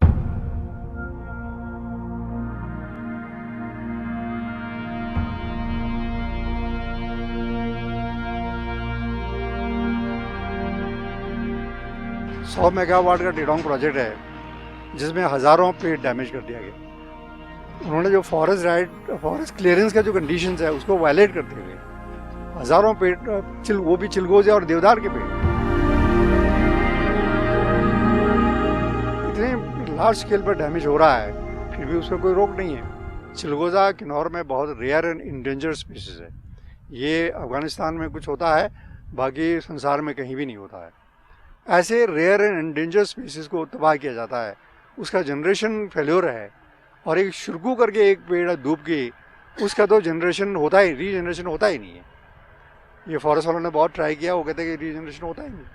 ऐसे स्पीसीज को नष्ट करना, इसी तरह बहुत सारे जड़ी बूटियाँ हैं जो ख़त्म होने जा रहा है। एक और मुद्दा हमने उठाया है कि ये नदी आती है चाइना से, तिब्बत से। चाइना के साथ हमारा कोई रिवर ट्रीटी नहीं है। कल को चाइना ने इस नदी को डाइवर्ट कर दिया तो व्हाट अबाउट योर प्रोजेक्ट? क्या होगा? सोचा कभी? तो हम लोग इस मुद्दे को उठाते लेकिन सुनने को तैयार नहीं। चाइना करा रहे हो, डैम बना रहे हो, वो लोग शायद डाइवर्ट भी कर देगा रिवर को, फिर क्या करेंगे? There are so many issues, लेकिन गवर्नमेंट सुनने को तैयार नहीं है। वो बोलता है कि क्लीन ग्रीन पैसा बहुत आ रहा है, बनाओ। वो बोलते हैं कि लोग जागने से पहले बना डालो, लोग बाद में जाग जाए तो दिक्कत हो जाएगी, इसलिए जागृति आने से पहले बना डालो।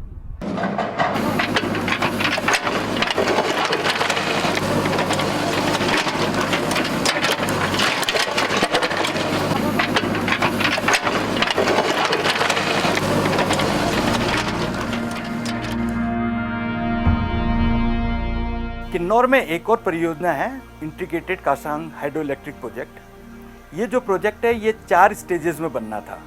जो स्टेज 1 है ये एक कासांग नाले पे ये प्रोजेक्ट लगने वाली है और इसकी कैपेसिटी है 65 मेगावाट। इस परियोजना में तो काम शुरू हो गया, लेकिन इसी परियोजना में इन्होंने क्या किया था कि स्टेज 2 एंड 3 में केरंग खड्ड, एक जो दूसरी खड्ड है, उसका पानी को डाइवर्ट करते हुए इसको कासांग स्ट्रीम में मिलाना था और वहाँ पर करीब 65 मेगावाट इससे बिजली बनानी थी और 130 मेगावाट जो केरंग का पानी है उससे बिजली बनानी थी।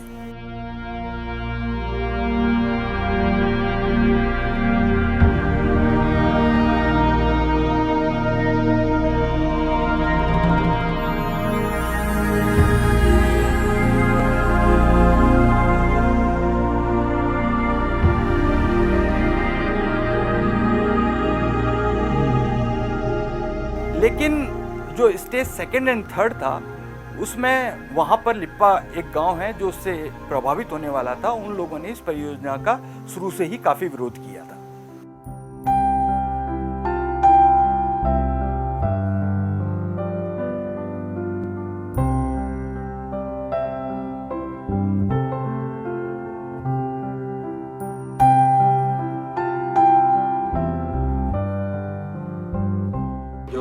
पानी जो यहाँ से डाइवर्ट हो रहा है ये इसको लापो माहौल बोलते हैं। वहाँ पर गांव के 80% लोगों के ज़मीन है, वहाँ हॉर्टिकल्चर लैंड, एग्रीकल्चर लैंड वो है। और वहाँ का जो मेन सोर्स ऑफ वाटर जो है चश्मे हैं।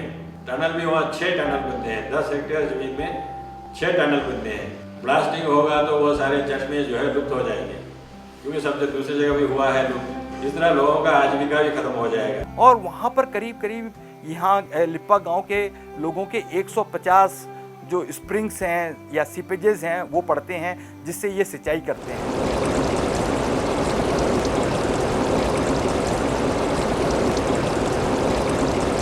उधर देखिए कैसे पत्थरों के बीच से पानी है। ये पत्थर गिरेंगे तो पानी नीचे जाएगा, ऊपर नहीं आएगा, ये नीचे ही चला जाएगा। तो ये देखिए आप एकदम से थोड़ा सा मामूली वाइब्रेशन की जरूरत है इस पानी को खत्म करने में। जब आपके इतने मास स्केल में आपका ब्लास्टिंग होना है, वाइब्रेशन तो आएगा ही आएगा जरूर। ये सारे प्रोजेक्ट आ जाने तो इन्होंने तो हमारा ये पानी तो सूखना निश्चित है, तय है ये लगभग, मतलब खत्म है, इस बार खत्म है पानी सब है ना। तो हम क्या खाएंगे, हमारे लोग कैसे जिएंगे? अब जब ब्लास्ट होगा यही है बगल में यही है कंपनी वालों का काम खुदेगा, इसी बगल में इस तार से पड़े। तो डिस्प्लेसमेंट का डेफिनेशन में हम तो इनडायरेक्टली डिस्प्लेस हो गए इस जगह से। जब ये कुछ नहीं रहेगा, आमदनी नहीं रहेगा, इस जगह हमने अचार लगाना है, क्या करेंगे हम?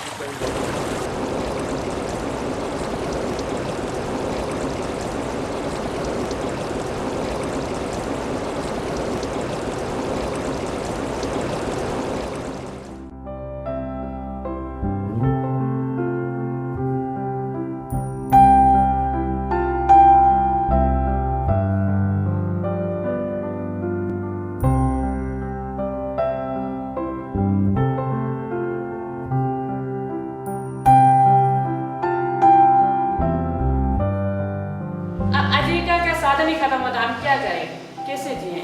पानी यहाँ से आते तो यहाँ पर डैम बनाएंगे, यहीं से नीचे से जा रही है, ऊपर बगीचे नीचे से जा रहे हैं। सबसे ज्यादा नुकसान हमारे लिप्पा को है।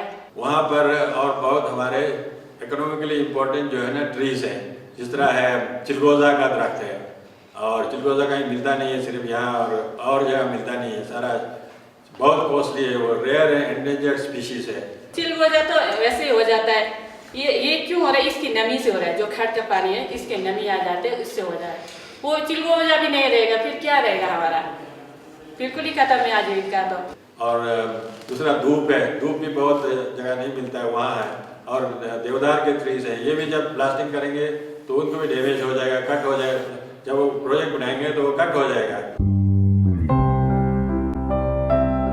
दो झील है, इनका नाम है रंजन सोरंग और परंग सोरंग। ये रेगुलर 12माही झील है, इसमें ना पानी कम होता है ना बढ़ता है। रारंग, खदरा, अकपा, जंगी, लिपा के लिए पानी का कुदरती सोर्स ही वही झील है। इन्हीं झीलों के द्वारा ही इन क्षेत्रों में सारी चर्च में जो पानी की सप्लाई है वही एकमात्र साधन वो झील ही है। और लिप्पा वाइल्ड लाइफ सेंचुरी है, वो भी उसके नज़दीक है, 6 किलोमीटर की दूरी पर है।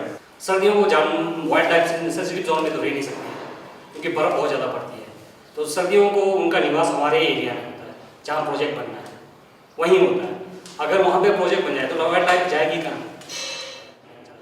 वो नेचुरली वो ख़त्म ही हो जाएगा ना। उस जो प्रोजेक्ट एरिया में एक हमारा वहाँ डकचोपा जगह है, उस जगह में एक एंशिएंट टेम्पल है लॉर्ड गुरु पद्मा संभव का। उनका सारा वहाँ जो है छाप है, वो उड़ के आए थे, उन्होंने छाप छोड़ा है। वो वहाँ पर भी जाते हैं लोग, वर्शिप करते हैं, विदेश लोग सारे जाते हैं, बाहर से भी आते हैं, वहाँ जाते हैं, प्रेयर करते हैं।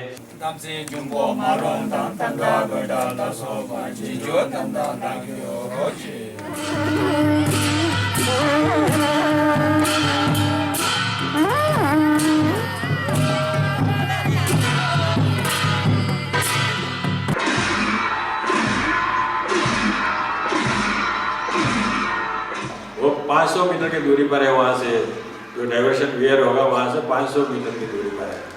और जब ये ब्लास्टिंग करेंगे तो वो खत्म हो जाएगा, हमारा जो डैमेज हो जाएगा हमारा जो टेम्पल है। If Kashang Stage 2 and 3 are realized and water from the Kerang stream is pushed into a tunnel, it would mean the Kerang stream would stop flowing downward from Lappo. For the villagers of Lippa, it would also mean the end of their existence. ये जो आपके सामने जो दो खड़ नज़र आ रहा है, इसमें जो छोटा नाला है इसको यहाँ के स्थानीय भाषा में पेजर खड़ कहते हैं। तो साथ में जो दूसरा बड़ा जो नाला है इसे यहाँ की स्थानीय भाषा में तेती खड़ कहते हैं। ये पेजर खड़ दिखने में ये पानी बहुत कम है, लेकिन जब इसके अंदर बाढ़ आता है तो आप विश्वास नहीं कर सकते। जो सामने जो आपको ये मैदान जो ज़मीन दबा हुआ नज़र आ रहा है, ये इस खड़ में बाढ़ आने की वजह से, मलबा आने की वजह से जो पूरी तरह दबा हुआ है। ये जहाँ पे जो ये संगम हो रहा है दोनों पानी का, जब ये पेजर खड्ड के अंदर जब बाढ़ आता है तो ये तेती खड्ड इस पेजर खड्ड के बाढ़ को धोने का काम करता है, उसके सेट को धोकर आगे कीरन की तरफ ले जाता है, जिसकी वजह से ये गांव आज तक सुरक्षित है। यदि ये पानी कासन के अंदर चला जाएगा तो हमारा मानना है कि जब इस पेजर खड्ड के अंदर जब बाढ़ आएगा तो यहाँ पर इसको पतला करके आगे ले जाने वाला, इसको फ्लैशिंग करने वाला कोई पानी नहीं रहेगा, तो ये मलबा यहाँ पर लगातार बढ़ते रहेगा। जब लेवल बहुत ज़्यादा ऊपर उठ जाएगा तो ये गांव की तरफ घुस जाएगा और गांव को पूरी तरह नुकसान पहुंचाएगा और गांव तबाह होने के कगार पे आ जाएगा। बगैर डाइवर्ट किए कीरन खड्ड का पानी बगैर डाइवर्ट किए भी कितना नुकसान हो रहा है ये पेजर खड्ड के फ्लड से। हर साल समर में पता नहीं चलता, दिन में आ रहा है, रात में आ रहा है, कब आता है, वो फ्लड आता है, उसको फ्लैश फ्लड बोलते हैं। और इसमें बड़े बड़े बोल्डर्स और सिल्ट स्टोन सारे आते हैं, 4, 5, 6 दफ़ा आता है समर में, जब मर्जी आता है। अभी जो है ना इस साल बर्फ़ नहीं पड़ी, तब भी थोड़ा सा गर्मी हो गई तो फ्लड आ चुका है एक दफ़ा।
मौजूदा हालत में जो आप देख रहे हैं, जो ये जो परे का जो फ्लड का जो मलबा है, ये जो वर्तमान जो पानी चल रहा है तेती जो है, इसके द्वारा जो बचाया जा रहा है।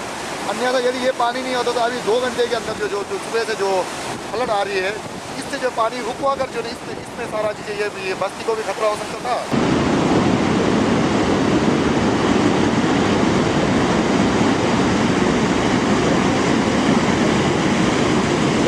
ये जो है कुछ 6-7 दिनों से जो ये फ्लड लगातार चला हुआ है, तो अभी तो थोड़ा सा इसका जो प्रेशर जो है फ्लड का कम है। इसलिए हमने तो ये ठाना है, हमने अपने गांव के एक एक बच्चे को ये सिखाना है, हम इसे आज़ादी की लड़ाई की तरह लड़ेंगे, कुर्बानी देंगे, प्रोजेक्ट बनने नहीं देंगे। तो इसके खिलाफ जो लिप्पा गांव के लोगों ने करीब 2011 में जब इनको फॉरेस्ट क्लियरेंस मिला तो उसको उन्होंने एनजीटी में जाके चैलेंज किया। मई 2016 में इसमें एक एनजीटी का ऑर्डर आया, जिसमें एनजीटी ने साफ साफ कहा है कि जो फॉरेस्ट राइट एक्ट के अंदर जो उनके राइट्स हैं वो सेटल होने चाहिए, लोगों से एनओसी जो गांव के लोग हैं, ग्राम सभा है, उससे एनओसी लेनी पड़ेगी। जब ये ऑर्डर आया तो उसके बाद जो एचपीपीसीएल वालों ने इसको सुप्रीम कोर्ट में चैलेंज करने की भी कोशिश की, और उसमें उन्होंने जो मुख्य कारण ये बताया कि ये जो गांव के लोग होते हैं ये अनपढ़ हैं, ये कैसे इतने सारे टेक्निकल इश्यूज पर निर्णय ले सकते हैं, जिसका कि मीडिया में भी काफ़ी प्रचार हुआ। और इसमें फिर जो कांग्रेस जो हाई कमांड है उसके पास भी बात पहुंची, और राहुल गांधी जी ने जब इसमें इंटरफियर किया तो उसके बाद एचपीपीसीएल ने जो अपना केस था इसको सुप्रीम कोर्ट से वापस लिया। क्लेम्स एंड राइट सेटल करना चाहिए था, तभी जाके इसको फॉरेस्ट क्लियरेंस मिलना था। उन्होंने बगैर सेटल किए ही फॉरेस्ट क्लियरेंस दे दिया ये ministry of environment and forest ने।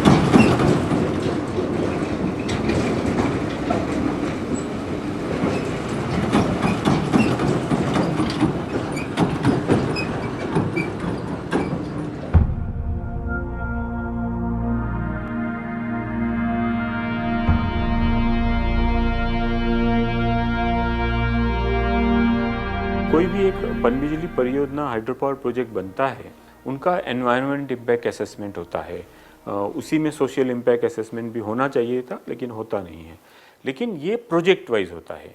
लेकिन सतलज जैसे घाटी में लेकिन कि इतने सारे back to back bumper to bumper project जब बने हैं, तो इसका कुल असर क्या होता है इसका कभी आकलन नहीं होता है। कोई भी नदी का एक कैरिंग कैपेसिटी होता है, उस कैरिंग कैपेसिटी से ज़्यादा आप प्रोजेक्ट लगा ही नहीं सकते, लगाएंगे तो बहुत बड़ी त्रासदी को आमंत्रण देंगे।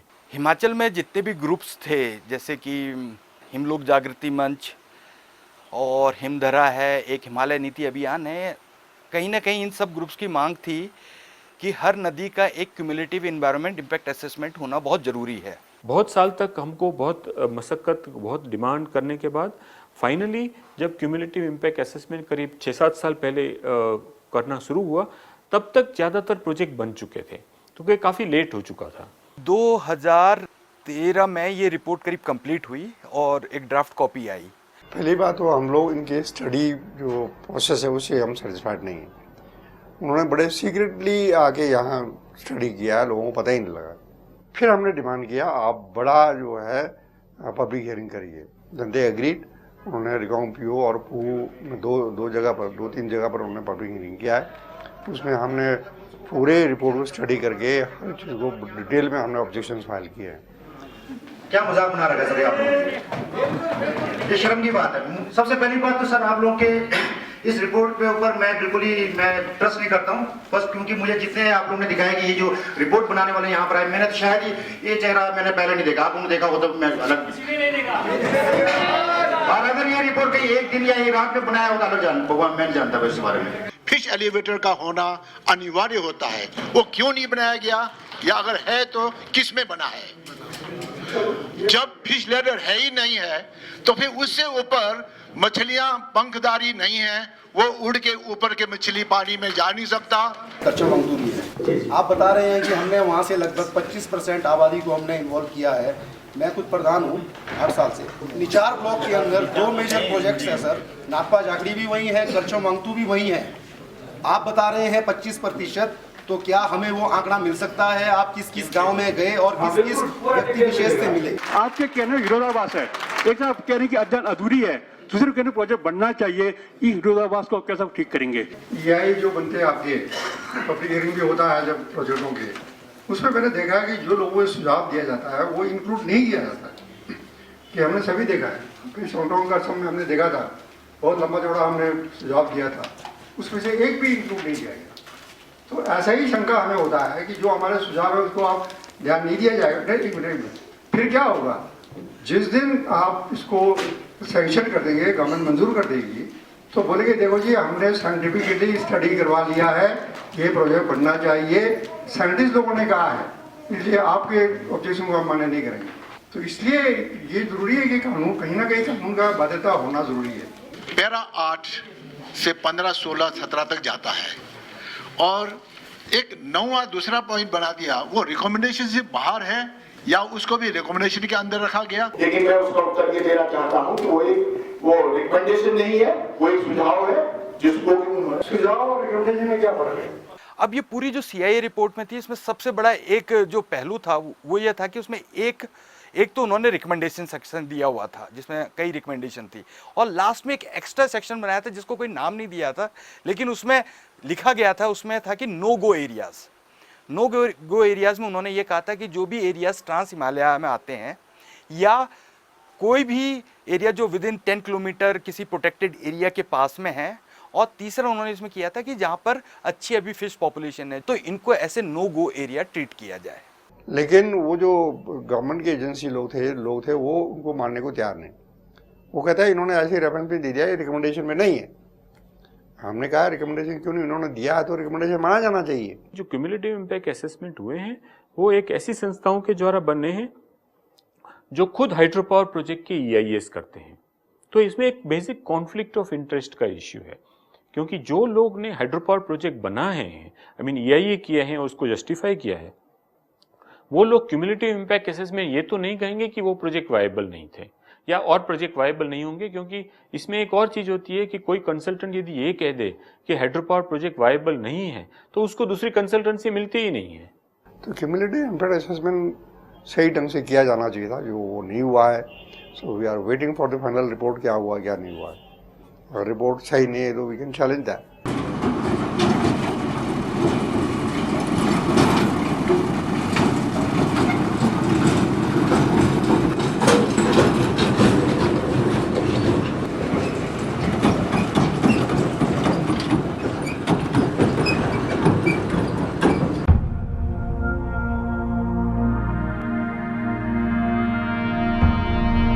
पावर प्रोजेक्ट्स के साथ एक और बड़ा मुद्दा है सेफ्टी का, क्योंकि ये प्रोजेक्ट्स जो हैं वैसे भी जियोलॉजिकली टफ टेरेन्स में बन रहे हैं और इस बीच कम से कम 10 ऐसे अलग अलग इंसिडेंट्स हम लोगों ने डॉक्यूमेंट किए हैं जहाँ पे हाइड्रो पावर प्रोजेक्ट्स में एक्सीडेंट्स हुए हैं ड्यू टू नेग्लिजेंस। एक एग्जांपल है अभी रिसेंट जो 100 मेगावाट सोरंग प्रोजेक्ट है जो सतलज वैली पे है। इनका पेनस्टॉक पाइप जो है वो रात को 8 बजे ये लोग टेस्टिंग कर रहे थे और अभी तक कमीशन नहीं हुआ था प्रोजेक्ट, और वो पाइप फट गया और उसकी वजह से काफ़ी लोग मतलब प्रभावित हुए। 3 लोग मर गए उस इंसिडेंट में और काफ़ी लाइव स्टॉक का डैमेज हुआ और लोगों के हाउसेस का डैमेज हुआ।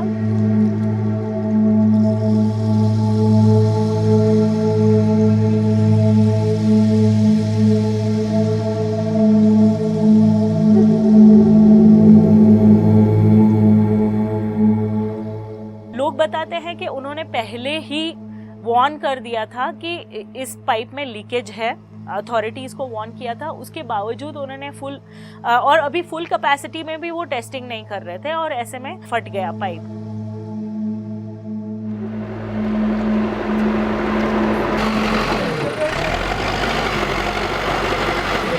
क्या हुआ जी, कंपनी की मेहरबानी से ही हो गया। अब देख रहे हालात, अब रहते हैं हम लोग, खेती बाड़ी थी, अब खेती बाड़ी करने के लायक और बस रहा ही कुछ नहीं, हम करेंगे क्या बताओ आप। अब ये लोग क्या देंगे हमारे को खेती बाड़ी बना के, वो खेत देंगे ये लोग। अब पत्थरों के बीच रहेंगे हम लोग या पत्थर के बीच काटेंगे, फसल कहाँ तैयार करेंगे हम लोग। पहले इनको लीकेज के लिए हमने बताया था। कहाँ थी लीकेज? लीकेज वहीं साथ में थी, वहीं यहाँ डैम फर्स्ट पॉइंट है नीचे साइड को, वहीं लीकेज था। लीकेज फिर भी इन्होंने कुछ गौर नहीं किया।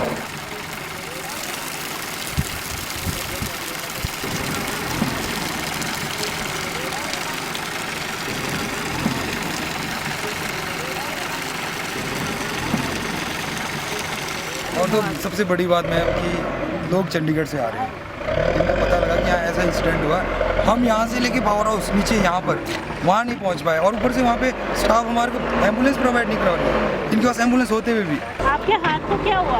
ये उसी में यहाँ पे था, यहाँ से बंदे देखो नहीं, 4 बंदे यहाँ पहुँच गए लैंडर के ऊपर, इससे वहाँ से 4 बंदे यहाँ बच गए, 1 बंदा वहाँ। और एयर गैप के कारण ये ब्लास्ट हुआ है मुझे लगता है, क्योंकि मैं खुद एक इलेक्ट्रिकल इंजीनियर हूँ, इसलिए मुझे अपने माइंड से लगता है। बट यहाँ पर पुलिस वालों ने देखिए, सबसे पहले उनको नीचे पावर हाउस वालों को पकड़ना चाहिए था इन्वेस्टिगेशन के लिए, जो ऑपरेट कर रहे थे, ठीक है, उनको नहीं पकड़ रहा, अभी तक कुछ भी इनसे कोई इन्वेस्टिगेशन नहीं हुआ, वो सारे खुलेआम घूम रहे, 30-40 लोग थे। तो ये है कि पुलिस ये भटक गई है और लोगों को भटका रही है, और पुलिस प्रशासन ये कुछ काम नहीं कर रही है। जब एसडीएम आई थी तो तब क्या बात हुई थी, क्या सहायता मिलेगी? एसडीएम भी क्या ऐसे ही होता है, सारे 420 होते हैं, सारे एसडीएम होता है, कुछ भी हो, कोई भी हो नहीं हो, हमारे को सारे यही नहीं, हाँ जी करके बात करते हैं और निकल जाते हैं। बाहर निकली ना, ये ब्लास्ट जैसे हुई, फिर मैं सोचा ब्लास्ट हुई, फिर देखे ऊपर को तो फिर आए पानी पर रहे, फिर अंदर घुसे, फिर तो दरवाजा बंद करके अंदर ही रहे। कि बहुत ज़्यादा पानी था? बहुत ज़्यादा था, बाहर निकले का तब तो हमने भी कहाँ बचेंगे। हवा से कोई हवा चल रही थी, ऐसे मिट्टी वगैरह से निकल गए, सारा तूफान जैसा आ गया था। खुद बचने की कोशिश, जो हमारा सामान तो गए, फिर हम खुद बच गए, खच्चर खुच्चर बह गए, सामान वगैरह तो कुछ भी नहीं, घर बह गए, कपड़े वगैरह कुछ नहीं, अपना जूते कुछ भी नहीं, ऐसे भाग गए हम तो, खाली भाग गए, सब कुछ सोना चांदी सारा बह गया जी, हमारा तो कुछ भी नहीं बचा। यहाँ से पर ऐसे हवा ने फिर चढ़ा पेड़ में, पेड़ से फिर ऐसे भाग गए, गोली की तरह पर ऐसे भाग गए, पता नहीं कैसे बच गए। उसके बाद जब पानी कम हो गए, उसके बाद हम लोग सारे इकट्ठे होके फिर ऐसे ही थे, क्या करना है। यहाँ खेती बाड़ी थी हमारे, सब कुछ वो करते थे, यहाँ पौधे वगैरह थे, सब कुछ यहीं तो रहते थे हम लोग, कुछ भी नहीं रहा, कुछ नहीं, डंगर वगैरह खच्चर वगैरह सब हो गए, नुकसान हुआ यहाँ। मेरी जमीन यहाँ से वहाँ ऊपर तक के, वहाँ से परे तक सब कुछ तो चले गए, हम तो ऐसे टेंट में रहते हैं।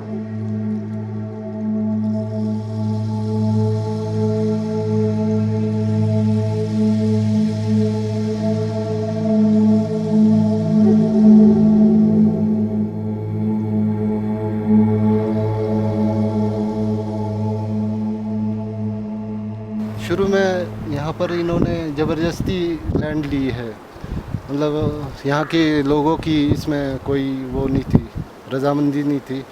ये जैसा चाहे अपने मर्जी से ले लेते थे और मशीनें चला लेते थे। हर सड़क पर, हर गली में, हर नगर, हर गांव में हाथ लहराते हुए हर लाश चलनी चाहिए। हो गई है पीर पर्वत सी पिघलनी चाहिए, इस हिमालय से कोई गंगा निकलनी चाहिए। विद्युत परियोजना से तो यहाँ पर कोई विकास नहीं होने वाला है। हमारी यहाँ पर पूरी ज़िंदगी ख़त्म हो जाएगी, हमारा विरासती ख़त्म होने के कगार पे इन प्रोजेक्टों की वजह से। सोरन परियोजना जो है वो एक प्राइवेट कंपनी द्वारा बनाई जा रही थी, HSPPL। कंपनी ने कोई रिस्पॉन्सिबिलिटी नहीं ली इस घटना के बाद। जो कोई भी प्रोजेक्ट बनाता है तो उसमें दो मेजर प्लेयर इन्वॉल्व रहते हैं। एक तो है कि प्रोजेक्ट डेवलपर, बेसिकली वो कि जो पूरे उस प्रोजेक्ट को ओन करता है, और दूसरा होता है एक कंस्ट्रक्शन कंपनी जो कि उस प्रोजेक्ट को एक्चुअली पूरा बनाती है। तो आज के दिन अगर हिमाचल में देखें तो मुख्य तौर पर जो कंपनी जो प्रोजेक्ट बना रही हैं वो हैं पटेल इंजीनियरिंग है और गैमन इंडिया है, L&T है। जो पूरा जो सेफ्टी नॉर्म्स का जो फॉलोअप है वो कंस्ट्रक्शन कंपनी पे डिपेंड करता है।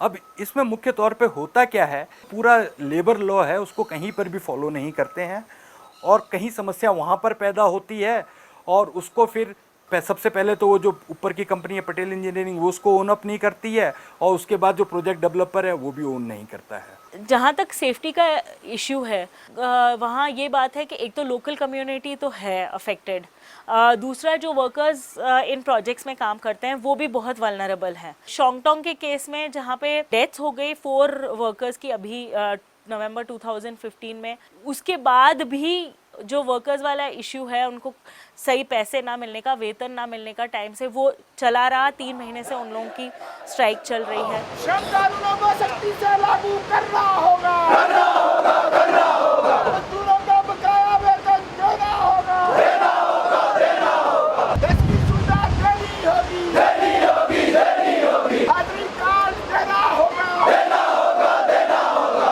गैर कानूनी छटनी बंद करो, बंद करो, बंद करो। जो हड़ताल हुई थी 2013 में, हड़ताल में जो मजदूर थे जो आंदोलन में उतरे थे उनमें से 5 मजदूरों को निकाला गया नौकरी से, उनका हाथ धोना पड़ा उनको, जिसमें से एक मजदूर को मजबूरन विवश होकर आत्महत्या करनी पड़ी। मजदूरों को बहाल करना होगा,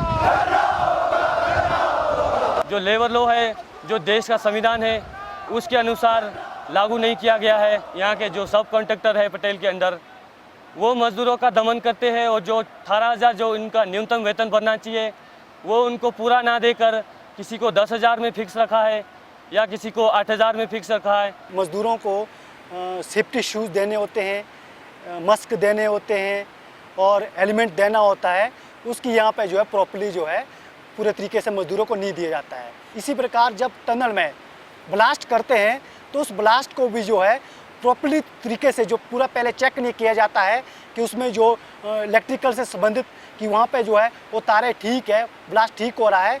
उसी तरह जो टनल में मजदूरों की मौत हुई है वो जो बिल्कुल जो है इनके जो गलत तरीके से जो वहाँ पे जो लापरवाही सारी जो है हुई थी वहाँ पे, जिससे मजदूरों को पे मौत हुई है। जो आज 104 दिन यहाँ पे मजदूर बैठा हुआ है और पूरा जो प्रशासन सरकार ठेकेदारों के साथ आज की डेट में खड़ी है, बल्कि उल्टे केस मजदूरों के ऊपर दिन प्रतिदिन लगा रहे हैं और उल्टी स्टेटमेंट दे रहे हैं कि ये यहाँ पे जो है आतंक का माहौल बना रहे हैं। की टक्कर में बोल साथिया हल्ला बोल, हल्ला बोल। वो लोग जो है इतनी गुंडागर्दी कर रहे हैं यहाँ पे, जो हमारा मजदूर अपने कैंपों में रह रहा है उसके ऊपर जो है तेज हथियारों से हमले करवा रहे हैं, रात को उनको पीट रहे हैं। हमारे जो कैंप भी थे उन्हीं के द्वारा उनके इशारे पर हमारे रूम भी जला दिया। हमारे पास अभी जो कपड़े पहने हुए हैं सिर्फ यही बचे हुए हैं, उसके अलावा कुछ भी मेरे पास भी नहीं है। हमारे ATM कार्ड, पहचान पत्र, जितने हमारे कागजात सामान थे सारे जल गए, हमारे पास कुछ भी नहीं बचा हुआ है।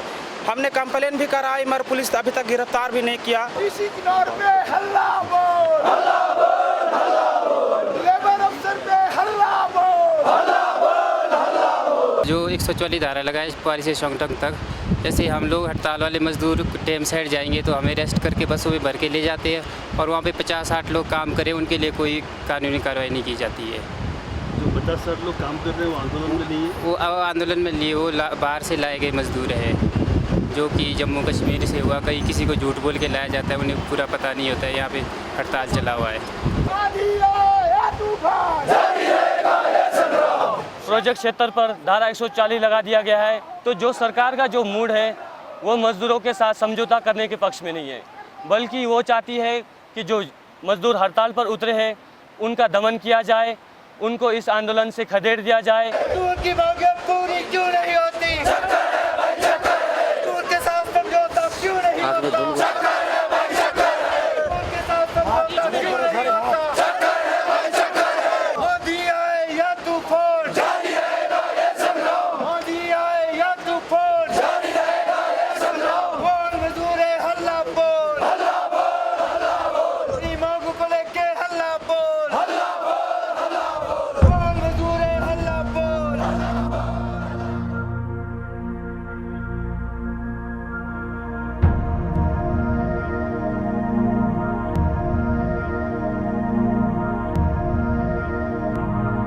सिर्फ हंगामा खड़ा करना मेरा मकसद नहीं, सारी कोशिश है कि ये सूरत बदलनी चाहिए।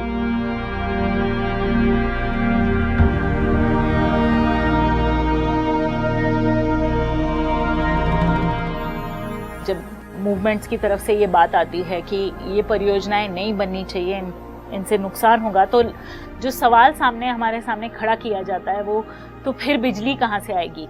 कोई ये नहीं पूछता सबसे पहले कि पानी कहाँ से आएगा, जंगल कहाँ से आएंगे, पहाड़ों का क्या होगा, तो खेती का क्या होगा। तो ये सवाल हमारे लिए महत्वपूर्ण नहीं है।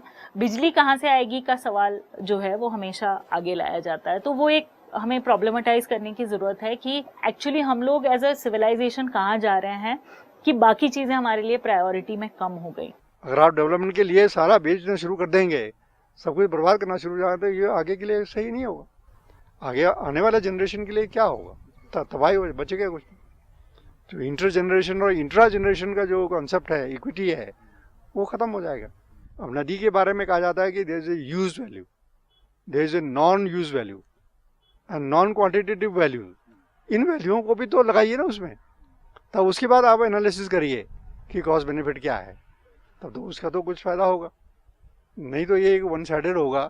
अमेरिका में तो आजकल डैम रिमूव हो रहा है, डैम तोड़ा जा रहा है और हम बना रहे हैं।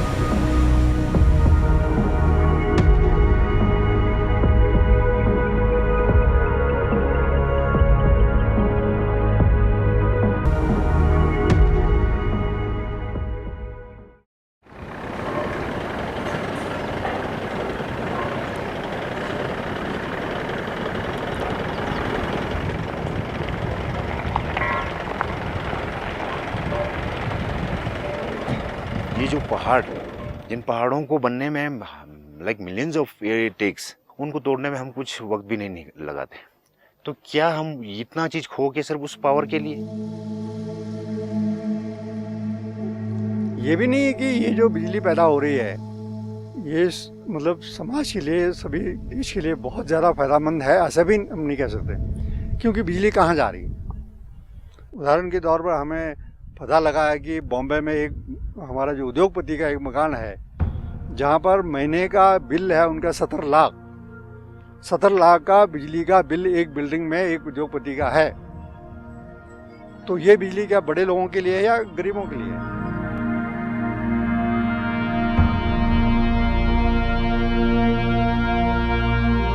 जितनी भी आप कोई भी प्रोजेक्ट की एनवायरनमेंट इम्पैक्ट असेसमेंट रिपोर्ट उठाइए तो उसमें ये होगा कि प्रोजेक्ट की क्यों ज़रूरत है, एक सवाल आता है उसमें।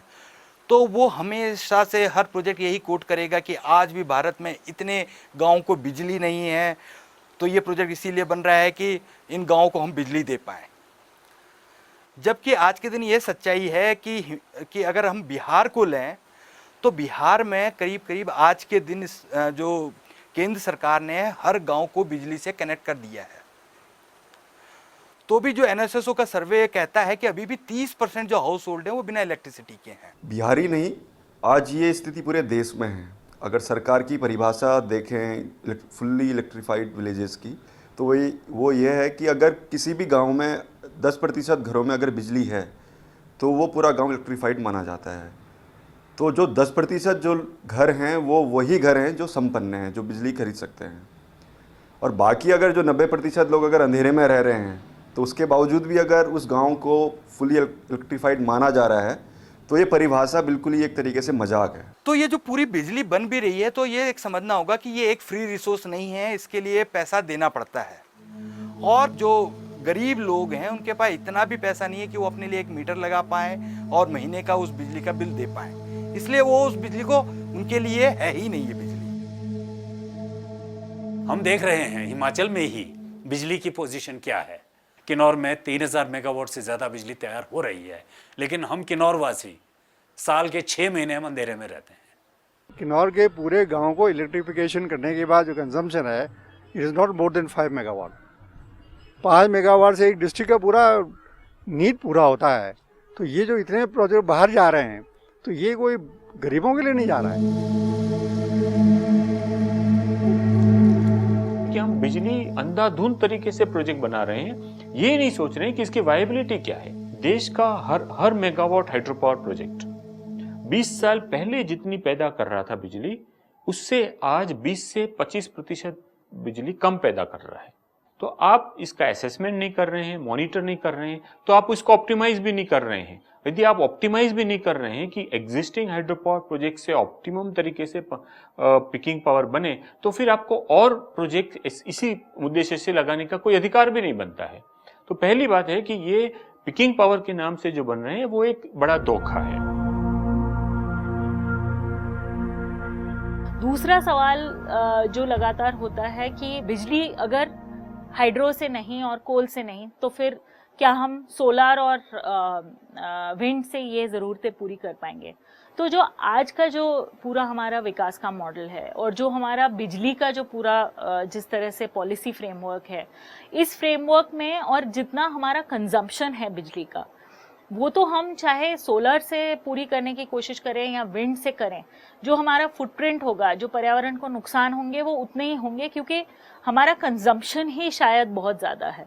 तो जब तक हम कंजम्पशन या हमारा जो पूरा एक जीवन शैली है उसके ऊपर सवाल नहीं उठाते, तो जो बिजली का सवाल है वो पूरा नहीं होता।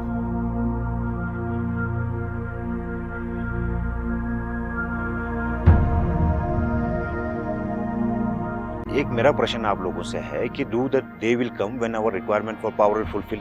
और डे टू डे हमारी रिक्वायरमेंट बढ़ी रही है।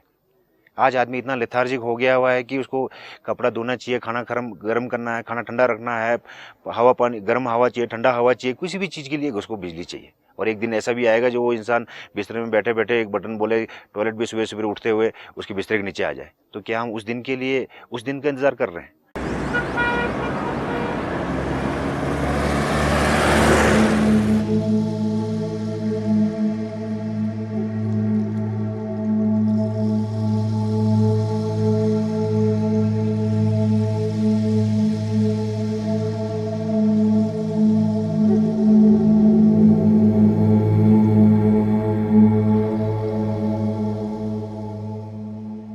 इनका एक ही रटा शब्द है, नेशनल इंटरेस्ट।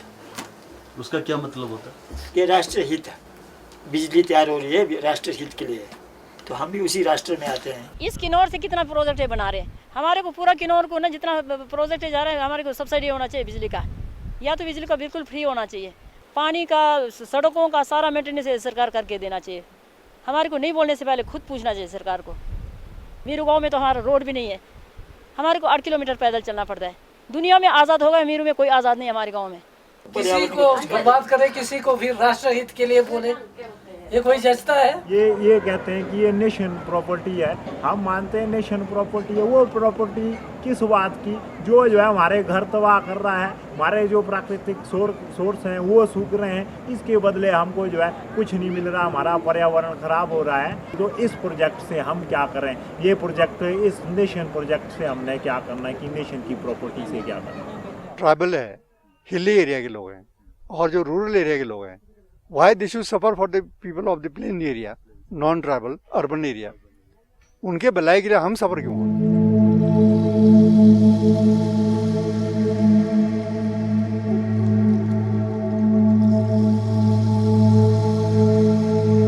तो इससे कहीं ना कहीं संशय पैदा होता है कि ये बड़े उद्योगपति और सरकारी कुछ लोग मिले हैं और यहाँ के संसाधनों को लूटा जा रहा है। हम ये कहते हैं कि अगर आपको संसाधन चाहिए तो दिल्ली का कोई शहर डुबा दो।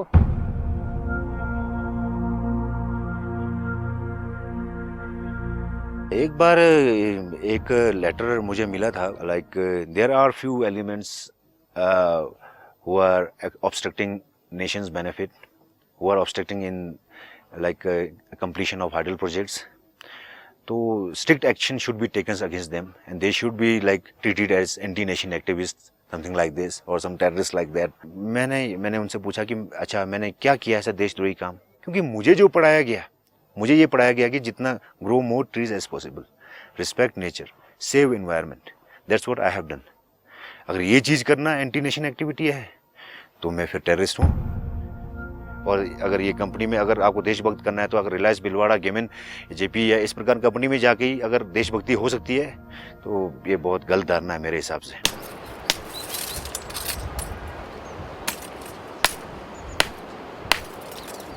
स्थानीय समुदाय का जो शोषण हो रहा है, शोषण के बाद मैं नहीं समझता कि यहाँ हिमाचल में कोई अच्छा भविष्य होगा। यहाँ भी नॉर्थ ईस्ट या दूसरे जो नक्सलवाद है वो मुझे लगता है कि आने वाले समय में ऐसा हो सकता है। मैंने कई बार कई आंदोलनों में देखा, किन्नौर की बात करें, आसपास के क्षेत्रों की बात करें, लोग बीच में कह देते हैं कि अगर हमारे साथ इस तरह होता रहा तो हमारे को तो कोई दूसरा रास्ता अपनाना पड़ेगा। आप अपने अधिकार को छीन रहे हैं तो ऐसे में उस आदमी के पास, निहत्थे आदमी के पास कोई चारा नहीं रह जाता है। ये उसकी मजबूरी है। जैसे वो कोई राष्ट्रद्रोह नहीं है, उसके ऊपर मजबूरी है, अपने पेट और अपने अस्तित्व के लिए वो करने पर मजबूर हो जाता है। तो इस सूरत में लोगों को कैसे अधिकार मिलेंगे या लोग कैसे सरकार के साथ चलेंगे, ये अपने आप पर प्रश्न चिन्ह लगता है। मेरे सीने में नहीं तो तेरे सीने में सही, मेरे सीने में नहीं तो तेरे सीने में सही, हो कहीं भी आग लेकिन आग जलनी चाहिए, हो गई है पीर पर्वत सी पिघलनी चाहिए, इस हिमालय से कोई गंगा निकलनी चाहिए।